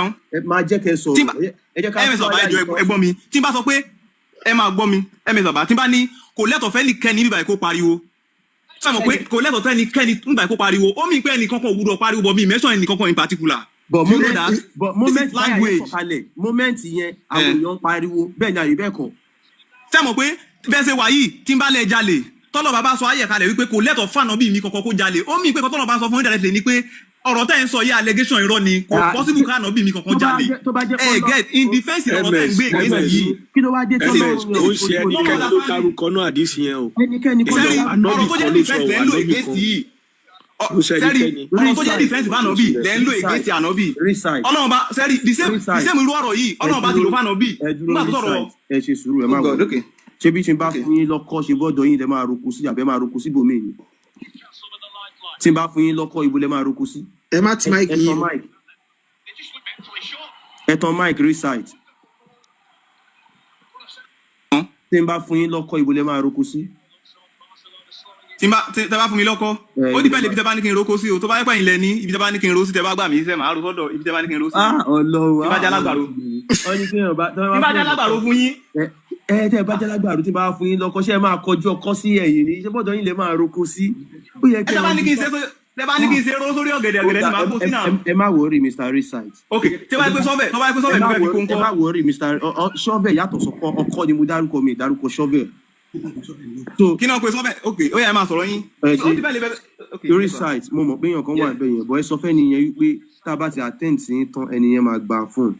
wọ́n máa gbẹnu sí mic àwọn aláyé fẹ́ gbé wọn àbí. ọ̀rọ̀ ń gbénu ẹni yẹn now Mr. Recite nínú Quran yìí Muhammadu ni wọ́n bá wí Muhammadu ni wọ́n bá. wọ́n ṣe wá ń bá Muhammadu wí ẹ máa gbọ́ mi ọ̀rọ̀ tó jẹ́ pé Ọlọ́run bá fi ń sọ̀rọ̀ in favour ẹ̀yin wá ń lo against ẹ jẹ́ kí n ṣàlàyé fún yín ẹ máa fún mi láyé kébì náà sọ̀rọ̀ ẹ tún máa kọ́ọ̀tù mi. ẹ jẹ́ káwọn èèyàn gbọ́ àyà yẹn gangan ẹ jẹ́ kán gbọ́ yé. ok ẹ jẹ́ kán gbọ́ yé. a máa wá lọ gbé sábàbù nùzúl àyà yẹn wá again èmi àti yín ti mọ̀ yìí pé mùsùlùmí ni yín mùsùlùmí lèmi tí mò ń sọ̀rọ̀ yìí náà a mọ̀ pé àyà máa ní sábàbù nùzúl sábàbù nùzúl ni ìṣẹ̀lẹ̀ tó ṣẹlẹ̀ tí àyà fi sọ̀kalẹ̀ náà nínú àyà yìí tẹ̀ ń gbọ́ wa Allah sọ wípé kò lẹ́tọ̀ọ́ fún òjíṣẹ́ kan láti jalè láti jí mú nínú ọrọ̀ ogun síwájú kí wọ́n tó pín ẹnikẹ́ni tó bá wá jí ọrọ̀ ogun mú síwájú kí wọ́n tó pín ẹni yẹn máa dá nǹkan tó jí mú ó máa dá padà tó bá di ọjọ́ àjíǹde lẹ́yìn náà Allah máa san ẹ̀mí kọ̀ọ̀kan ní ẹ̀san nǹkan tí wọ́n ṣe níṣẹ́ ṣó yé yín báyẹn Mr. Recite. ni ó yé mi sá ẹ jẹ́ kí mi wá tún tèmi o bẹ́ẹ̀ ni gbọ́ yé sí. standard ọba Alekeola ni pé gbogbo àwọn tó bá ti rán níṣẹ́ wọ́n máa mọ pọ̀nrọ̀gọ̀dọ̀ ni wọ́n yìí ṣàbòsí wọ́n yìí jalè wọ́n yìí ṣe sìnà wọ́n yìí ṣe rádaràda. so ńgbà táwọn èèyàn make allegation pé Muhammad ṣe báyìí lọ́lọ́run bá fi gbé wá pọ̀nrọ̀gọ̀dọ̀ wípé kò lẹ́tọ̀ọ́ kó jíṣẹ́ èmi èèyàn tèmi Ọlọ́run bá lè rán níṣẹ́ kó jalè. so it's even in favour of him that kò lè jalè ṣé ẹ ló làákàyè ni. ẹ̀yin kọ́ mò ń bá wí o àwọn tó ń ṣe allegation yẹn mò ń bá wí o ẹ̀yin kọ́ mò ń bá wí o àwọn tó ń ṣe allegation mò ń bá wí pé ẹ ní làákàyè ni ẹni tèmi Ọlọ́run bá rán tẹ́lẹ̀ wá ń fi allegation olè sọ́dọ̀ rẹ̀ kò lẹ́tọ̀ọ́. ẹ má Mr. Recite pátá pupa yẹn àjọ máa wá rí lálẹ́ yẹn má wọrí náà ẹ̀yin lọ wá kí wá ní nǹkan tó ṣẹlẹ̀ tí àyà yẹn fi sọ̀kalẹ̀ mo rò bẹ gbé àdìtì yẹn wá sí ẹ̀ka ka ilé. ẹ jẹ́ ká bìtì. ọ̀yẹ̀ ẹ̀ka ka àdìtì yẹn. so here bìtì. ẹ̀yin èèyàn nǹkan tó wá ṣẹlẹ̀ ní so Mr. Recite ẹ̀tàn Mike ní bí Sunnah Abu Dawud 397 wà lẹ́ka. ẹni ká kà fún ara wa ó dà kò sí wàhálà. Narrated by Abdullah bin Abbas. Ibn Abbas ló gba ìgbà wáyé wá o. Okay. The verse that is Quran 3 verse 161 that no prophet could ever be forced to his trust was revealed about a red velvet. Ẹgbẹ́ kò sí òjíṣẹ́ kan táàgbọ́rọ̀ lè máa jẹ́rìí ó wá sọ̀kalẹ̀ nípa pátákùpá kan tó sọnù. When it was found missing on the day of Badr. Nígbà tó sọnù lọ́jọ́ ìdigunjalè Bádírì. And some people said. Àwọn Mùsùlùmí wá sọ wípé. Ẹ máa wá gbọ́ nǹkan táwọn èèyàn yẹn sọ. Perhaps the messenger of Allah has taken it. Ànábì tó ti mú. Àbí Mr. Recite ṣẹ́ni omi tún jẹ́ messenger of Allah yàtọ̀ sí Muhammadu. Ẹyẹ ìwà kankan tó wà wájú ẹ̀. Alright. Wọ́n ní ànábì ti mú. So Allah the exalted now sent down the verse. Okay. Allah fún alára rẹ̀ ló bá sọ àyà kalẹ̀ o. Nígbà tí a ti ń wá nǹkan nulẹ̀ bóyá bí èmi ṣe wà yìí fún àpèjúwe èmi ni Muhammadu èmi àwọn èèyàn sì mọ̀ pé mo máa ń mú lámbà lẹ̀ pé Allah ti bá mi sọ̀rọ̀ mo wá ti jalè wọ́n wá ti ń wá kinní yẹn normal mo lè sọ pé ẹ dúró Allah sọ wípé kò lẹ́tọ̀ọ́ fún ẹnikẹ́ni nínú yín láti máa fi ẹ̀sùn olè kan òjíṣẹ́ ẹnikẹ́ni tó bá jalè nínú wáńbì nǹkan tó bá jí mú yẹn ó máa dá padà ní ọjọ́ àjíǹde Allah dẹ̀ máa san ẹ̀san fún ẹnì kọ̀ọ̀kan nǹkan tó ṣẹlẹ̀ láàrin yẹn nìyẹn now gbogbo wa ti wá mọ̀ pé verse yẹn Muhammadu lo verse yẹn láti fi defend ara ẹni nígbà tí àwọn èèyàn ti ká wípé òun ló jalè ìdí dẹ̀ ní pé Muhammadu ṣẹ̀ṣẹ̀ máa jalè a máa ká bomi torí sí jalè àmọ́ Mr. Risite ǹjẹ́ wá mọ̀ wípé torí nǹkan tí Muhammadu sọ níbẹ̀ yẹn wípé tó bá di ọjọ́ àjíǹde wọ́n máa san ẹ̀san fún ẹni tó bá jalè ǹjẹ́ mọ̀ wípé wọ́n sin pátákó yẹn mọ́ Muhammadu nígbà tó rí tí Muhammadu kú wọ́n bá pátákó yẹn díẹ̀ wọ́n bọ́ díẹ̀ wọ́n dẹ̀ sin mọ́ ṣé ẹ mọ̀ abẹ́ mọ̀. ẹ jẹ́ kí kọ́kọ́ dáhùn ilé ìka tó lọ náà mi mọ̀ ṣùgbọ́n ẹ jẹ́ kí n dáhùn ilé ìka tó lọ náà ìjọ ìtorí Ọlọ́run. kí la tún fẹ́ dáhùn ní ilé yìí. ẹ jẹ́ kí n dáhùn ilé yìí náà tẹ́fí sọ̀rọ̀ ń gbé sí Yorùbá ní gbogbo wa. sẹ́rí ẹwà àdìsí tẹ́ mú wá yẹn àtàyà Kùránì tẹ́ mú wá yẹn ó ti clear jù ẹ jẹ́ kí n fún yín lánàá example sí. èèyàn kan nínú ẹni tó wà ní online níbi tá a wà lórí kọ́ọ̀lù wa yìí ó betray ó lọ dalẹ̀ Yorùbá èmi wá dáhùn pé irú MS bàbá kọ́ ló lè dalẹ̀ Yorùbá ṣé mo sọ pé MS bàbá dalẹ̀ Yorùbá nìyẹn lágbèsè Ọlọ́run bá ń lò fún yín ni pé èèyàn sọ pé lágbájájì kan Ọlọ́run bá wá ní èèyàn tí bá gbéṣẹ́ mi tó bá jẹ́ pé gbéṣẹ́ mi kò lè jalè ó clear now tó bá jẹ́ pé Mr. Risite ẹ̀ṣin sùúrù tó bá jẹ́ pé ẹlòmíì ni ó gba ẹ̀gbà wá yẹn ó yàtọ̀ àmọ́ bí ẹni tó ń dúró olè mọ́ gangan tó sọ pé ó jalè òun ló mú defensive verse wáyé pé irọ́ ẹ má ro olè mọ́ mi kò lẹ́tọ̀ fún wọn èmi Muhammadu láti jalè tó bá yẹ pé lòmíì for example tó bá yẹ pé Abubakar ló jalè. ẹ jẹ́ nǹkan yín nìkan mi ẹ jẹ́ nǹkan yín nìkan mi bóyá ẹ wá jẹ́ nǹkan yín nìkan mi ẹ jẹ́ nǹkan ẹjọ́ ẹ torí ọlọ́jẹ́ nǹkan yín nìkan mi sábà pé Kùránì là ń lò yìí o àwọn tó dẹ̀ study ẹ̀ tó fi gba doctor tó fi gba PhD tó fẹ́ fi dé wọ́n wà ẹ tọ́ra sàn ẹ máa gbọ́ ẹ gbọ́ mi ẹ jẹ́ fún ilé example ẹ jẹ́ fún ilé example Quran tó sọ the same thing now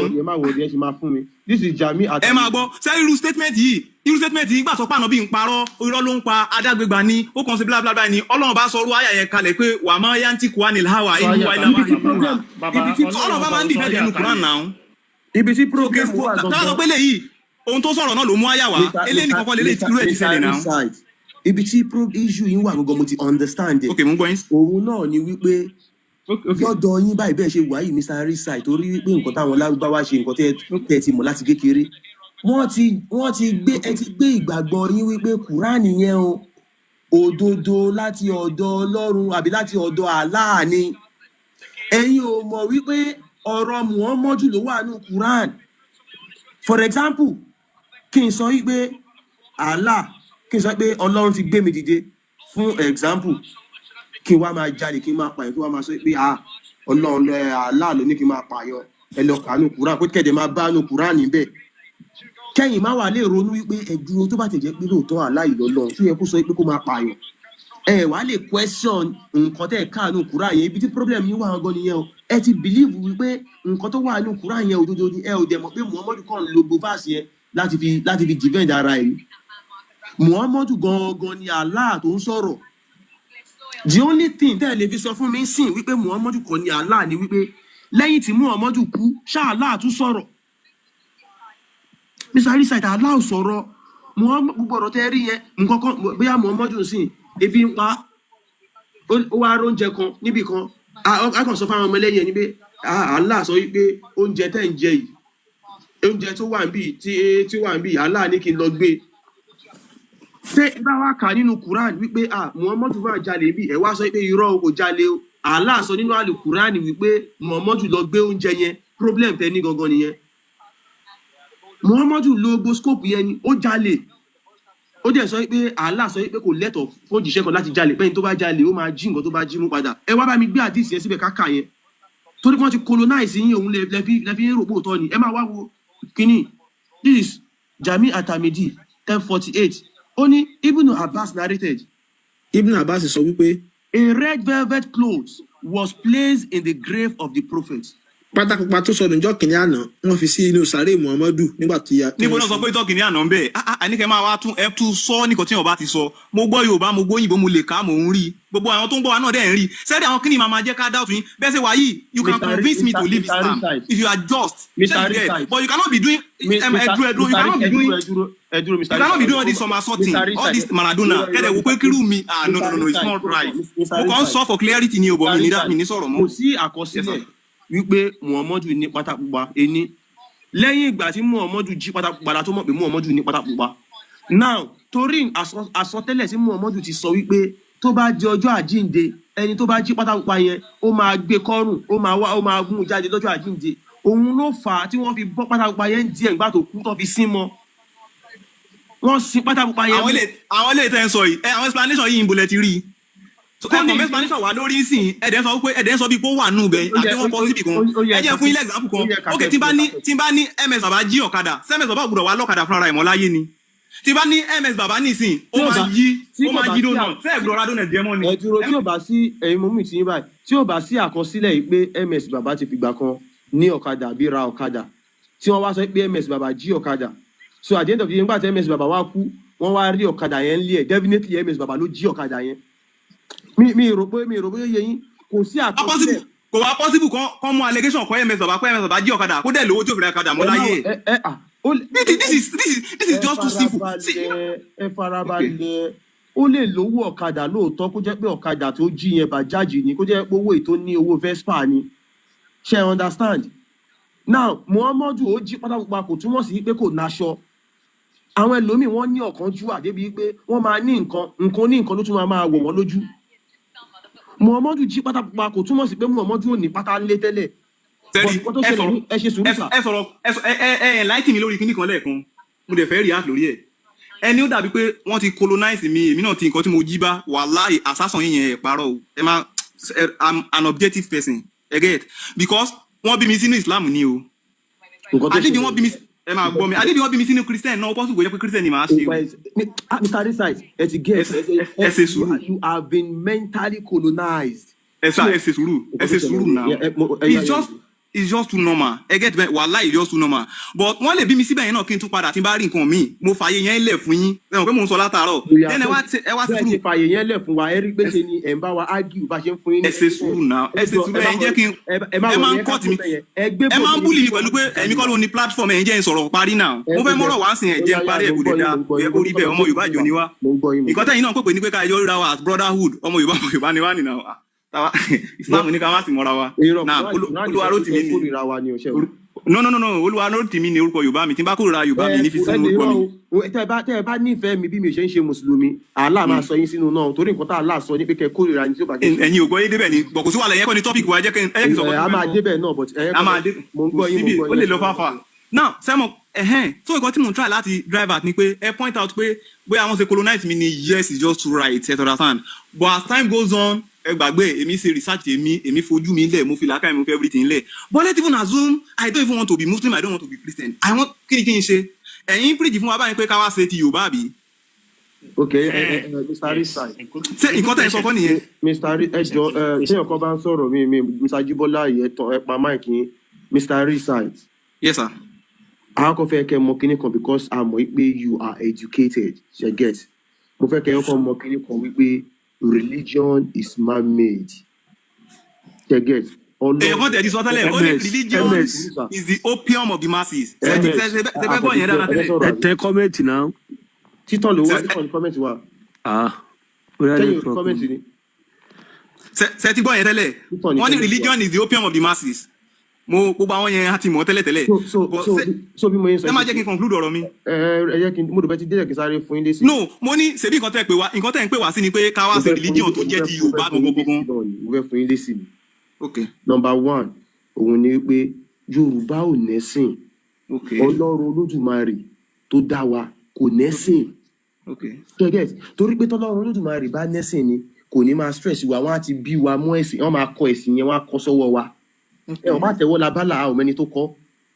Wọ́n á kọ ẹ̀sìn yẹn sọ́wọ́ wa straight. Wà á bóúnjẹ tá à ń jẹ látẹ̀wọ́ o. tó bá yẹ pé gbogbo nǹkan láwọn bá tàn lọ́wọ́ kò yẹ ká sọ́rùkù ká tó jẹun o tó bá dẹ̀ fẹ́ bímọ lé nìyẹn lọ sáwọn teaching hospital wọ́n máa obìnrin máa fẹ́ kú kó tó lè bímọ tó bá yẹ pé gbogbo nǹkan lèèyàn máa bá easily tó yẹ pé èèyàn ní sáà. Mr. Recite gbogbo nǹkan tẹ́ ẹ̀ ń sọ yìí à ń sọ̀rọ̀ religion ẹ̀ ń sọ̀rọ̀ oúnjẹ ẹ̀ ń sọ̀rọ̀ ẹni ọ́n bímọ ẹ ṣe sùúrù náà ọlọ́run ò nẹ́sìn Islam àṣà àti ìṣe àwọn Arab ni so tá a bá sọ fáwọn èèyàn pé Islam kò ń ṣọ̀nà wọ́n fẹ́ fi wá gba ilẹ̀ ni wọ́n fẹ́ fi Arabize wa kan colonize wa bí irú nǹkan tó ń ṣẹlẹ̀ sí bẹ́ẹ̀ ṣe wà yìí ẹ lè defend Arab yìí Arab culture yìí meanwhile this Arab culture doesn't belong to you kò sí story yín kankan nínú Quran and you are defending this same Quran kò dẹ̀ sí tàn yín bẹ́ẹ̀ so nǹkan tí wọ́n ń pè ní ẹ̀sìn nìyẹn ẹ máa bá àwọn èèyàn tó dọ̀tí ń gan wọ́n máa sọ yín di ọmọ lárúbáwá tẹ́ bá ti di lárúbáwá wọ́n ti gba orúkọ yín tó ti gba èdè yín wọ́n ti gba àṣà àti ṣe yín wọ́n ti gba Ọlọ́run Olódùmarè lọ́wọ́ yín wọ́n ti gbé Allah lé yín lọ́wọ́ Allah lẹ́ máa pè Allah tẹ̀jẹ̀ ń pè ṣẹ́ mọ̀ pé ṣì gidi ni Allah lélẹ́yìí so Mr. Recite tẹ́ bá ń wojú screen yín Allah tẹ́ ń sìn pẹ̀lú evidence làwọn fi ń sọ̀rọ̀ bí o Allah nìyí tẹ́yìn sìn tó jẹ́ Lord of Kaaba òun lélẹ́yìí. ṣe bẹ́ẹ̀ yín kàn ṣe graphic ẹ̀kọ́ gbé nǹkan wá ní kò mí náà anybody wey dey graphic. graphics wà fún yín Recite ẹ̀kọ́ máa ṣe ní pé ẹ ṣe sùúrù. ẹ mọ̀ pé AI tẹ̀ ti jẹ́ kó easy sí ẹ kàn sáà describe prompt yín yóò gbé. eléyìí yóò ṣe AI a máa sọ fún yín wípé kẹ́ ẹ lọ wò fún ara yín a máa gbé jáde ẹ máa rí i. ok ẹ máa gbọ́. nígbà tẹ́ máa wọlé ẹ sọ pé ọmọ Yorùbá ni ẹ dẹ̀ sọ pé ẹ kàwé so ẹ dẹ̀ ní láti ṣe research ẹ jẹ́ kí n bí yín ṣọ́lọ́run tó dá yín Yorùbá ṣó wá lè sọ pé kẹ́ ẹ máa fi lárúbáwá wá bóun sọ̀rọ̀ ẹ ro kíní yìí Recite ṣé bí kankan wà nínú Quran tí wọ́n ti sọ ìtàn yín as ọmọ Yorùbá kò sí àwa kọ́ la ní kíní yìí Muhammadu tẹ́ ń dífẹ́ǹdì ọ̀gára ọlọ́ṣà ni bàbá rọba gidi ni tí ó pẹ̀lẹ́rì ni o kò ń ṣe pé à ń sọ lórí o ó le gidi ọ̀daràn paraku. bó tilẹ̀ jẹ́ wípé ẹ̀ ti establish ẹ̀ bọ̀ kò sí wàhálà mò ń gbà mọ́ra ẹ jẹ́ kí n sọ ẹ ṣe sùúrù ẹ jẹ́ kí n sọ nǹkan tí mo fẹ́ sọ. o kò wá establish in favour lẹ́fín say against now ẹ jẹ́ kí n sọ ilé tí mo fẹ́ sọ ẹni Yorùbá ò lẹ́sìn àbí ẹni tàbá. Yorùbá ò lẹ́sìn Mr. Recite àṣà àti ṣe la ní bẹ́ẹ̀ ṣe wà yín sìn mi ò mọ ilé tẹ́ ti wá ó ní nǹkan tó ń ṣe nílé yín nǹkan tó ń ṣe nílé yín ó yàtọ̀ sí nǹkan tó ń ṣe nílé wa a dẹ̀ nífẹ̀ẹ́ ra wa à ń bára wa ṣe ẹ̀sìn tẹ́ rí wọ́n wá fi divide wa ni wọ́n ń sọ fún yín tẹ́ bá ti belong sínú secret cult yìí inú Islam wípé anybody tí ó bá ti ṣe Islam kẹ́ ẹ rí wọn gẹ́gẹ́ bí ọ̀tá yín kẹ́ ẹ rí wọn pé kèfèrí ni wọ́n Ọlọ́run ẹ ṣe sùúrù èmi ò ṣe rí yín lọ́tá mi. ẹ ò tẹ lófin Allah ni tàbí kó jẹ́ pé ẹ̀ ń tẹ̀lé ìkan nínú ṣẹ́ rí ọ̀rọ̀ Allah ó ya wèrè gan. àbófin tẹ́yìn understanding ni wàhálà ẹ̀ understanding ni bẹ́sẹ̀ wáyìí ẹ máa gbọ́ mi bẹ́sẹ̀ wáyìí sìn mi lè never rí yín àsọ̀tá mi kí ni mo fẹ́ rí ọ̀tá mi fún. tábà ní differences nínú faith wa tábà ní differences nínú faith wa and so what tí n bá preach tèmi fún yín tẹ́ ẹ̀ bá gbọ́ gbà kò mí nà tí màá wá mú yín lọ́ta ni.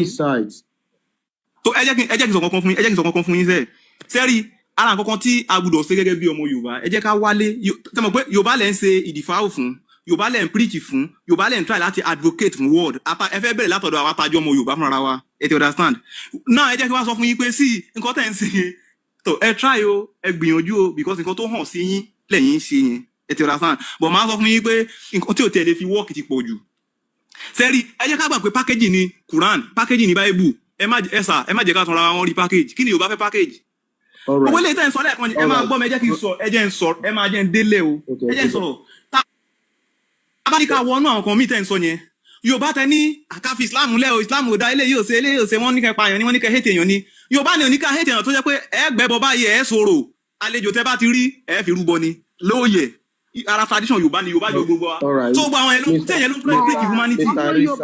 ẹ̀yin ọmọ ayé original ọmọ Yorùbá rẹ o àgbàdo sì wá wúlò. ancestor ẹ máa that is the truth Recite that is ó wà nù tẹ́ ẹ bá ti rí lẹ́niwẹ̀ ẹ máa rí ní. Recite èmi mo mute yín ṣe rí anything tẹ́ bá máa sọ níbí ẹ máa sọ pẹ̀lẹ́ rí gbogbo ẹ má kàn wá máa sọ nǹkan tẹ́ ẹ wò ó nu movie fún wa ẹ máa gbọ́ mi ẹ máa gbọ́ ẹ má jẹ́ ká tọrọ wa sẹ́fẹ́ máa deny Yorùbá ní ìlú it's part of Yorùbá culture gbogbo àwọn kìíní. yes ẹ máa gbé mi sí ok bí screen civilization tí yóò bá fẹ́ pèjì kan ni pé ká máa ẹ̀dẹ̀ gbẹ́dúrà máa gbé kiri ká máa nọra káàkiri ẹ civilization máa máa pèjì béèrè bẹ́ẹ̀ lọ́wọ́ lọ́wọ́ ẹni àti máa bú. wípé ta ló fi àwọn ẹni yìí rúbọ. Mr. Recite, ta ló fi gbogbo àwọn èèyàn tán tẹ́lẹ̀ yìí ta náà fi rúbọ fún ta ló pa wọ́n báyìí. ẹ jẹ́ kí n tún sọ mi fún yín tó bá jẹ́ pé àṣà Yorùbá là ń lò yìí ẹ máa gbọ́ tó bá jẹ́ pé àṣà Yorùbá lò ní ta ló pa àwọn ẹni yìí Mr. Recite, ta ni wọ́n fi àwọn ẹni yìí rúbọ fún. ẹ ti ń pariwo jù. Ta ló fi gbogbo àwọn èèyàn tó sùn tó kúlẹ̀ yìí ta náà fi rúbọ fún. wọ́n ní mò ń pariwo ẹ jọ̀ọ́ ẹ má bínú mi mọ̀ pé mo ti ń pariwo kò sí funfun lára wọn o, dúdú gbogbo wọn. ẹ má bínú mo ti ń pariwo now ẹ jẹ́ ẹ wojú screen gbogbo àwọn tó kú tán tá a gbé sí big screen yìí ta náà fi rúbọ fún. nígbà tán bá lọ sí hajj tèrò tó pọ̀ tó yẹn kò ní sí nígbà 2 million yẹn wà mí kan kò ní sí kíní ẹ má wọn ò ta ni wọ́n fi wọ́n rúbọ fún. nǹkan tẹ̀mí sọ fún yín báyìí ni pé sẹ́ abọ́bakú tí Yorùbá ṣe humanity ni ms ẹ wá béèrè lọ́wọ́ ilé latin kẹsàn-án wọn lóde. ó fún wa ní ẹ̀rí ẹni tí wọ́n ti fi rúbọ ńlẹ̀ Yorùbá kó fún wa lẹ́rìí rẹ̀ àwa ti fún ẹlẹ́rìí àwọn tí wọ́n fi ń rúbọ fún Allah ẹ wo gbogbo àwọn tó wà níbà ẹ lè rí àràbù wọn aláwọ̀ abọ́bakú is established in Yorùbá culture. ta ni wọ́n fi rúbọ nílẹ̀ Yorùbá fún wa evidence. ẹ kalẹ̀ o. Abọ́bakú is established in Yorùbá culture. Who is denying this fact? fún wa ní evidence fún wa evidence. tó o bá ṣe mọ́ sí i so ajẹ́pẹ̀yìn gan ò mọ̀ nípa Yorùbá tẹ̀.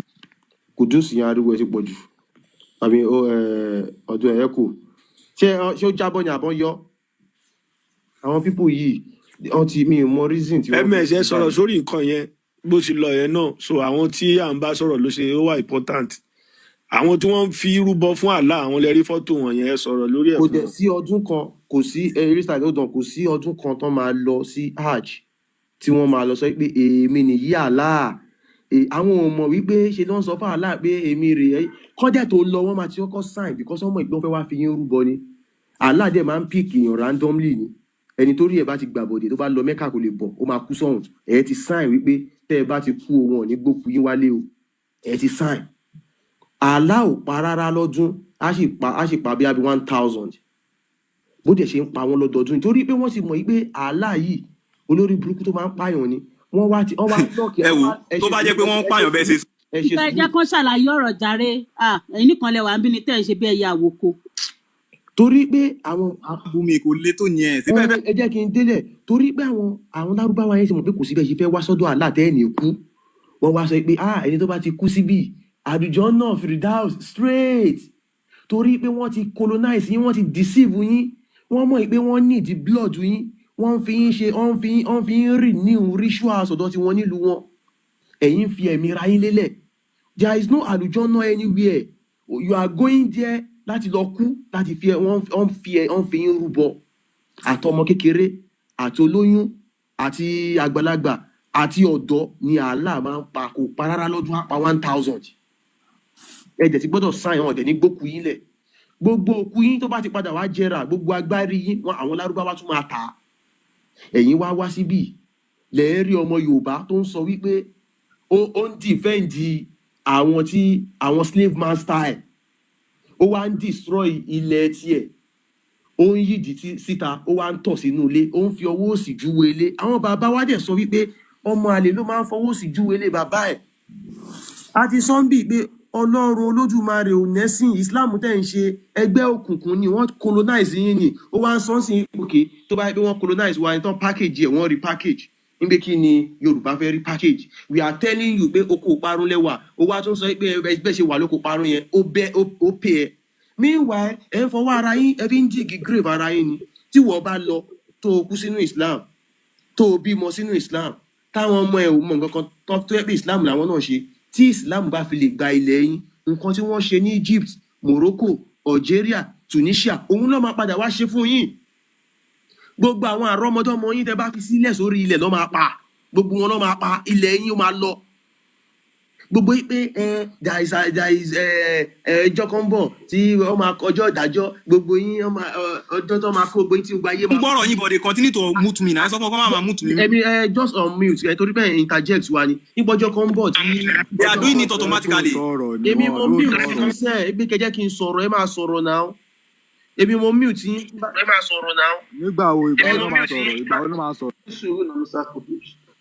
so nígbọ́jọ́ kan ayé máa parẹ́ irọ́ ni they are only fooling you they want to push you wọ́n fẹ́ gbé ogbó yín sínú ẹ̀sìn yẹn kan colonize yín kan ayé yín jẹ́ mo bí ilẹ̀ kan mo ní láti gbà tá Muhammadu ti kú ìjẹ́ rí ká Allah sọ̀rọ̀ Allah ò sọ̀rọ̀ kò sọ pé gbà kan ń bọ̀ iPhone máa dé náà nígbà tí ẹ̀ sọ pé ayé máa parẹ́ à ń lóyún à ń bímọ àwọn èèyàn ń bímọ àwọn èèyàn ń márì ok táyé bá máa wá parẹ́ àwọn kan máa wà lọ́dọ̀ wọn ò ní ráyé gbé wọn ò ní bímọ irọ́ ni ẹ wo Saudi Arabia ẹ wo boys wọ́n ti sọ ìlú wọn di heaven on earth mọ́ yín lọ́wọ́ owó yín náà fi ń túlù wọn ṣe wọ́n ní ẹrú ló máa ń rẹ ẹrú ọba torí ẹ̀ náà ṣe ń pè ní abdu ẹrú ní ẹ̀yin lẹ́ ń ru ẹrú tí wọ́n ń di ẹrù rù yín ní lọ́dọọdún ẹ̀ ń kówó yín lọ ẹ lọ fi ń sọ̀kò fún fẹ́ǹsì amẹ́rì jáde pé Muhammadu jalè pẹ̀lú ẹ̀rí tó dájú ẹni rọ ẹ̀ ń dífẹ̀ǹdì ẹ̀ Muhammadu jẹ̀ tọmọ yín à á sọ fún yín pé Allah ní kẹ́ ẹ kórìíra ẹni tí ó bá ti ṣẹ̀sìn ó dẹ̀ wà nù wé yín ẹ sọ pé rárá kò rí bẹ́ẹ̀ wà lágbọ́yé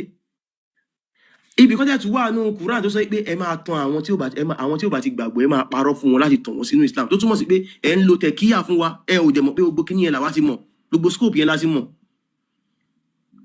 ìwọ tó bá ń ṣe Islam tó jẹ́ ọmọ Yorùbá aláṣìṣe ní ẹ̀ torí pé wọn ò rán Muhammadu sí ẹ Allah kò kí ń ṣe Ọlọ́run Olódùmarè ṣìgìdì ni Olúwa lè kàbáà ni Islam kò sí nǹkan tó kàn wá pẹ̀lú ẹ̀ Islam tá à ń sọ yìí ẹgbẹ́ òkùnkùn ni tó bá kúrò níbẹ̀ wọ́n ní kàn pa ẹ́ gbogbo àwọn nǹkan yàjẹ́ fi hàn yín àmọ́ èyí wá síbi ẹ̀ ń dìfẹ́ǹdì ẹ̀ a ní kí ẹ sọ dáadáa márùn tí Muhammadu ṣe nǹkan tó preach lẹ sọ gbogbo nǹkan tó yóò dẹ̀ preach yìí ẹni Muhammadu ṣàgbèrè ó wà nínú Quran tá a bá tún mú jáde tá a bá ní ẹ lọ check sábàbù nùzúl ẹ̀dú sọ pé ẹ kò rí bẹ́ẹ̀ báyìí kan ló ṣe rí nǹkan tó dẹ̀ clear torí pé ẹ lọ school la ṣe ń mu wá fún yín àwa ò sọ pé kẹ ẹ kúrò nú ẹ̀sìn bọ̀ àwa mọ̀ pé èèyàn tó bá ní làákàyè á mọ̀ pé irọ́ lásán ní Islam is a way to Arabize you they just want to colonize you kàn gba gbogbo orúkọ yín kàn gba identity yín kàn dẹ̀ gbalẹ̀ lọ́wọ́ yín ẹ sọ̀rọ̀ tẹ́ bá ní nǹkan tẹ́ fẹ́ sọ tí ó bá sí nǹkan tẹ́ fẹ́ sọ ká bẹ́ẹ̀ lómi sọ̀rọ̀ because bẹ́ẹ̀ ṣe ń pariwo sọ̀rọ̀ yẹn tá à ń fún yín lẹ́rìí tẹ́ ń yí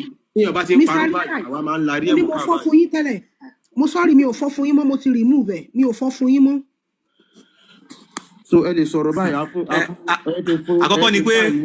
àkọ́kọ́ ni pé ẹ ṣe gan ẹ lè má bínú tó mi bá lọ sókè ẹ má bínú it's just nature ẹ má bínú bọ̀ kí n ṣe pé mò ń bínú àbí mò ń já ọjọ́ bó nature bí omi ṣe rí nìyẹn tí bá ẹ tẹ̀ra fún sun control ẹ má bínú so ẹlẹ́ẹ̀kejì ni pé àǹtí mi tó láwọn ọ̀fọ́ fún mi mọ́ yẹn kò síbi tẹ́lẹ̀ àlélẹ́ra wa lọ́sẹ̀ níwèé o tọ́lọ́n bá máa ṣe ń sìn máa mọ nọ́mbà yín máa mọ lẹ́yìn kò sí wàhálà a máa kọ́ padà mọ̀ wá fọ́ fúnra wa náà ni fọ́ kò sí wàhálà kò sí jàánú gbogbo àwọn kìíní ṣé mo pé nǹkan tí mò ń sọ lẹ́ẹ̀kan tẹ́ bá gbọ́ mi yé ni pé ẹ̀yin náà lẹ gbé ṣé mo pé ẹ̀yin lẹ ń gbé mi tẹ́ ń drive mi ẹjọ́ ẹ torí ọ̀rọ̀ sẹ́wọ̀n pé mi lísìn mo gbọ́ gbogbo nǹkan tẹ́yin fẹ́ sọ ẹ tiẹ̀ fún mi ní time náà díẹ̀ kémi náà sọ tèmi now sẹ́wọ̀n pé ẹ̀yin lẹ ń gbé mi káàkiri ẹ dẹ̀ gbé mi dé àǹgù kan pé òkè bí à ń torí pé wọ́n bí mi sínú Islam wọ́n ti colonize mi wọ́n ti sọ everything mo ní okay let's even accept this and say okay let's check our own because tẹ́yàn bá fẹ́ gba nǹkan lọ́dọ̀ ọmọ kékeré ó máa fún ní nǹkan mi tó máa fi replace ẹ̀ ni tọmọ bá ń gbọ́wọ́ sẹ́nu ń sìn lágbàlagbà because in this angle ẹ̀yin lẹ nǹkan tẹ́ ń sọ ẹ rí jù mí lọ pàtì ibi tẹ́yìn wà ní that is just the truth pàtì tẹ́mi mo rí jù yín lọ so pàtì yẹn ẹ̀yin dàbí àgbàlagbà sẹ́mi tó jẹ́ ọmọ kékeré tẹ́ fẹ́ gbé wá sọ́dọ̀ yín ni so tẹ́ bá fẹ́ gba ọkàn lọ́dọ̀ ọmọ kékeré Yorùbá ọgbọ́n tí Yorùbá máa dá ni pé ẹ fún níbi pọ́ngilá àbí sweet àbí lollipop ẹ wá sọ pé kó gbọ́wọ́ ẹ̀ ńlẹ̀ yóò wá gbélé so tẹ́ bá ní pé ẹ má ṣe Christian mọ́ o ẹ má ṣe Islam mọ́ o ẹ má ṣe léyìí mọ́ o okay kí la fẹ́ ṣe we need to know that one tẹ́ bá lẹ́nìí ká dúró ká má ṣe anything ẹ ti rọ́ta ni mo fi gbé yín wá okay let's even check our own kí la tiẹ̀ ní kí la tiẹ̀ bá ń lé so mo wá fẹ́ wò pé okay ṣé humanity tẹ́ fi ẹ ṣáàjẹ́ kí mi náà sọ̀rọ̀ humanity tẹ́ fi attack pé Islam ní humanity eléyìí ò ní humanity ó ṣe báyìí ṣé tiwa náà culture wa so ti ẹ̀rí lè preach múrazí kò dẹ̀ preach nǹkan tó wà against humanity ni mo fi ronú pé okay let's even check it up kì í ṣe nǹkan tó wáyé pé mo plan ẹ̀ wá ni mo lè kọ́ nǹkan tó má ti kọ́ nǹkan tó lọ bí 50 tí màá gbé ẹ má jẹ́ kí n kà fún yín ṣùgbọ́n bíbá náà ni ó ti ń wá sọ́pọ̀lọ́ mi ni mo wá realize pé àníṣe there are a lot of things that is in Yorùbá too that is uncivic tó dẹ̀ jẹ́ pé àwọn míì tó dẹ̀ jẹ́ pé it's against humanity mo dẹ̀ fún ilé example pé tó bá ń sọ̀rọ̀ òró máa ń gbé ọmọ ẹlòmíì and it's in Yorùbá culture. lóru ti gbé ládùúgbò yìí rí ta lóru ti gbé ládùúgbò yìí. ẹsẹ̀ sùúrù náà ṣe báyìí constitution ti dé ẹ̀fẹ́ sẹ́wọ̀n ni náà ta ló máa ṣe ń sìn ó máa ta lóru ti ẹ̀wọ̀n pé nǹkan tá à ń sọ ń bíbá yà wá fún evidence. ẹsẹ̀ sùúrù náà ẹni sùúrù ta ni oró ti gbé ládùúgbò yìí rí ẹ sọ fún wa ẹ fún wa evidence. ẹ kò lè fẹnu sọ̀rọ̀ lásán. evidence ẹ lè mú tù wọn ṣẹgẹ ẹ má sọ pé ayé ìsìn tí ayé ti dáyé mídíà. ẹ má ẹ sùúrù náà ẹ dẹ̀ mú tù. kì í gbà kéèyàn máa pass on the information sí tàbí bá bí ayé àtijọ́ àbáyé òótọ́ lẹ̀ ń fọwọ́ bò yẹn o. tábà jẹ́ máa tẹ bá lẹ́rìí bí ayé àtijọ́ àbáyé ìsìn tẹ bá lẹ́rìí tó rò gbé ẹmu jáde àmọ́ báyé ṣe. wá sí mọ́ ìmọ̀ ìmọ̀ torí ẹ̀rí kò dé abáyé abọ́bakú ọ̀nà.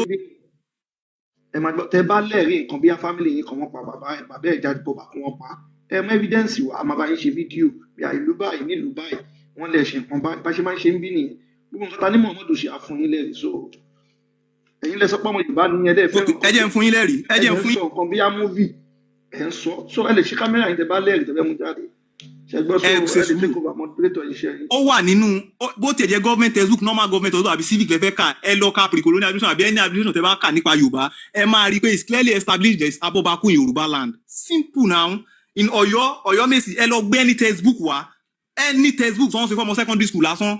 Taiwo ti pa lójú ní Abobaku. This is clearly written. ẹ fún wa ẹ kẹ́kọ̀ọ́ sọ pé a ní kẹ mẹ́rin náà jáde ṣe gbọ́n. ọ̀rí yẹn lélẹ́yìn náà gbogbo wa ló ní. ẹ mú jáde ẹgbọ́n tá à ń sọ. pa Abobaku sẹ́ẹ̀ tí ó ṣe.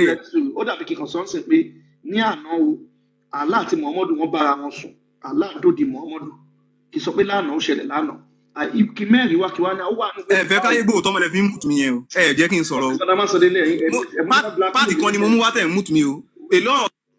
so ó dàbí kí ní lánàá láti wọn bára wọn sùn ṣebí mo kàn fẹnu sọ ni kẹ́ni kí mẹ́rin wá kí má lè mẹ́rin jáde nǹkan tá à ń sọ nìyẹn so ẹ mọ̀ wá lo tàbá ti mẹ́rin wá kẹ́ wá sọ.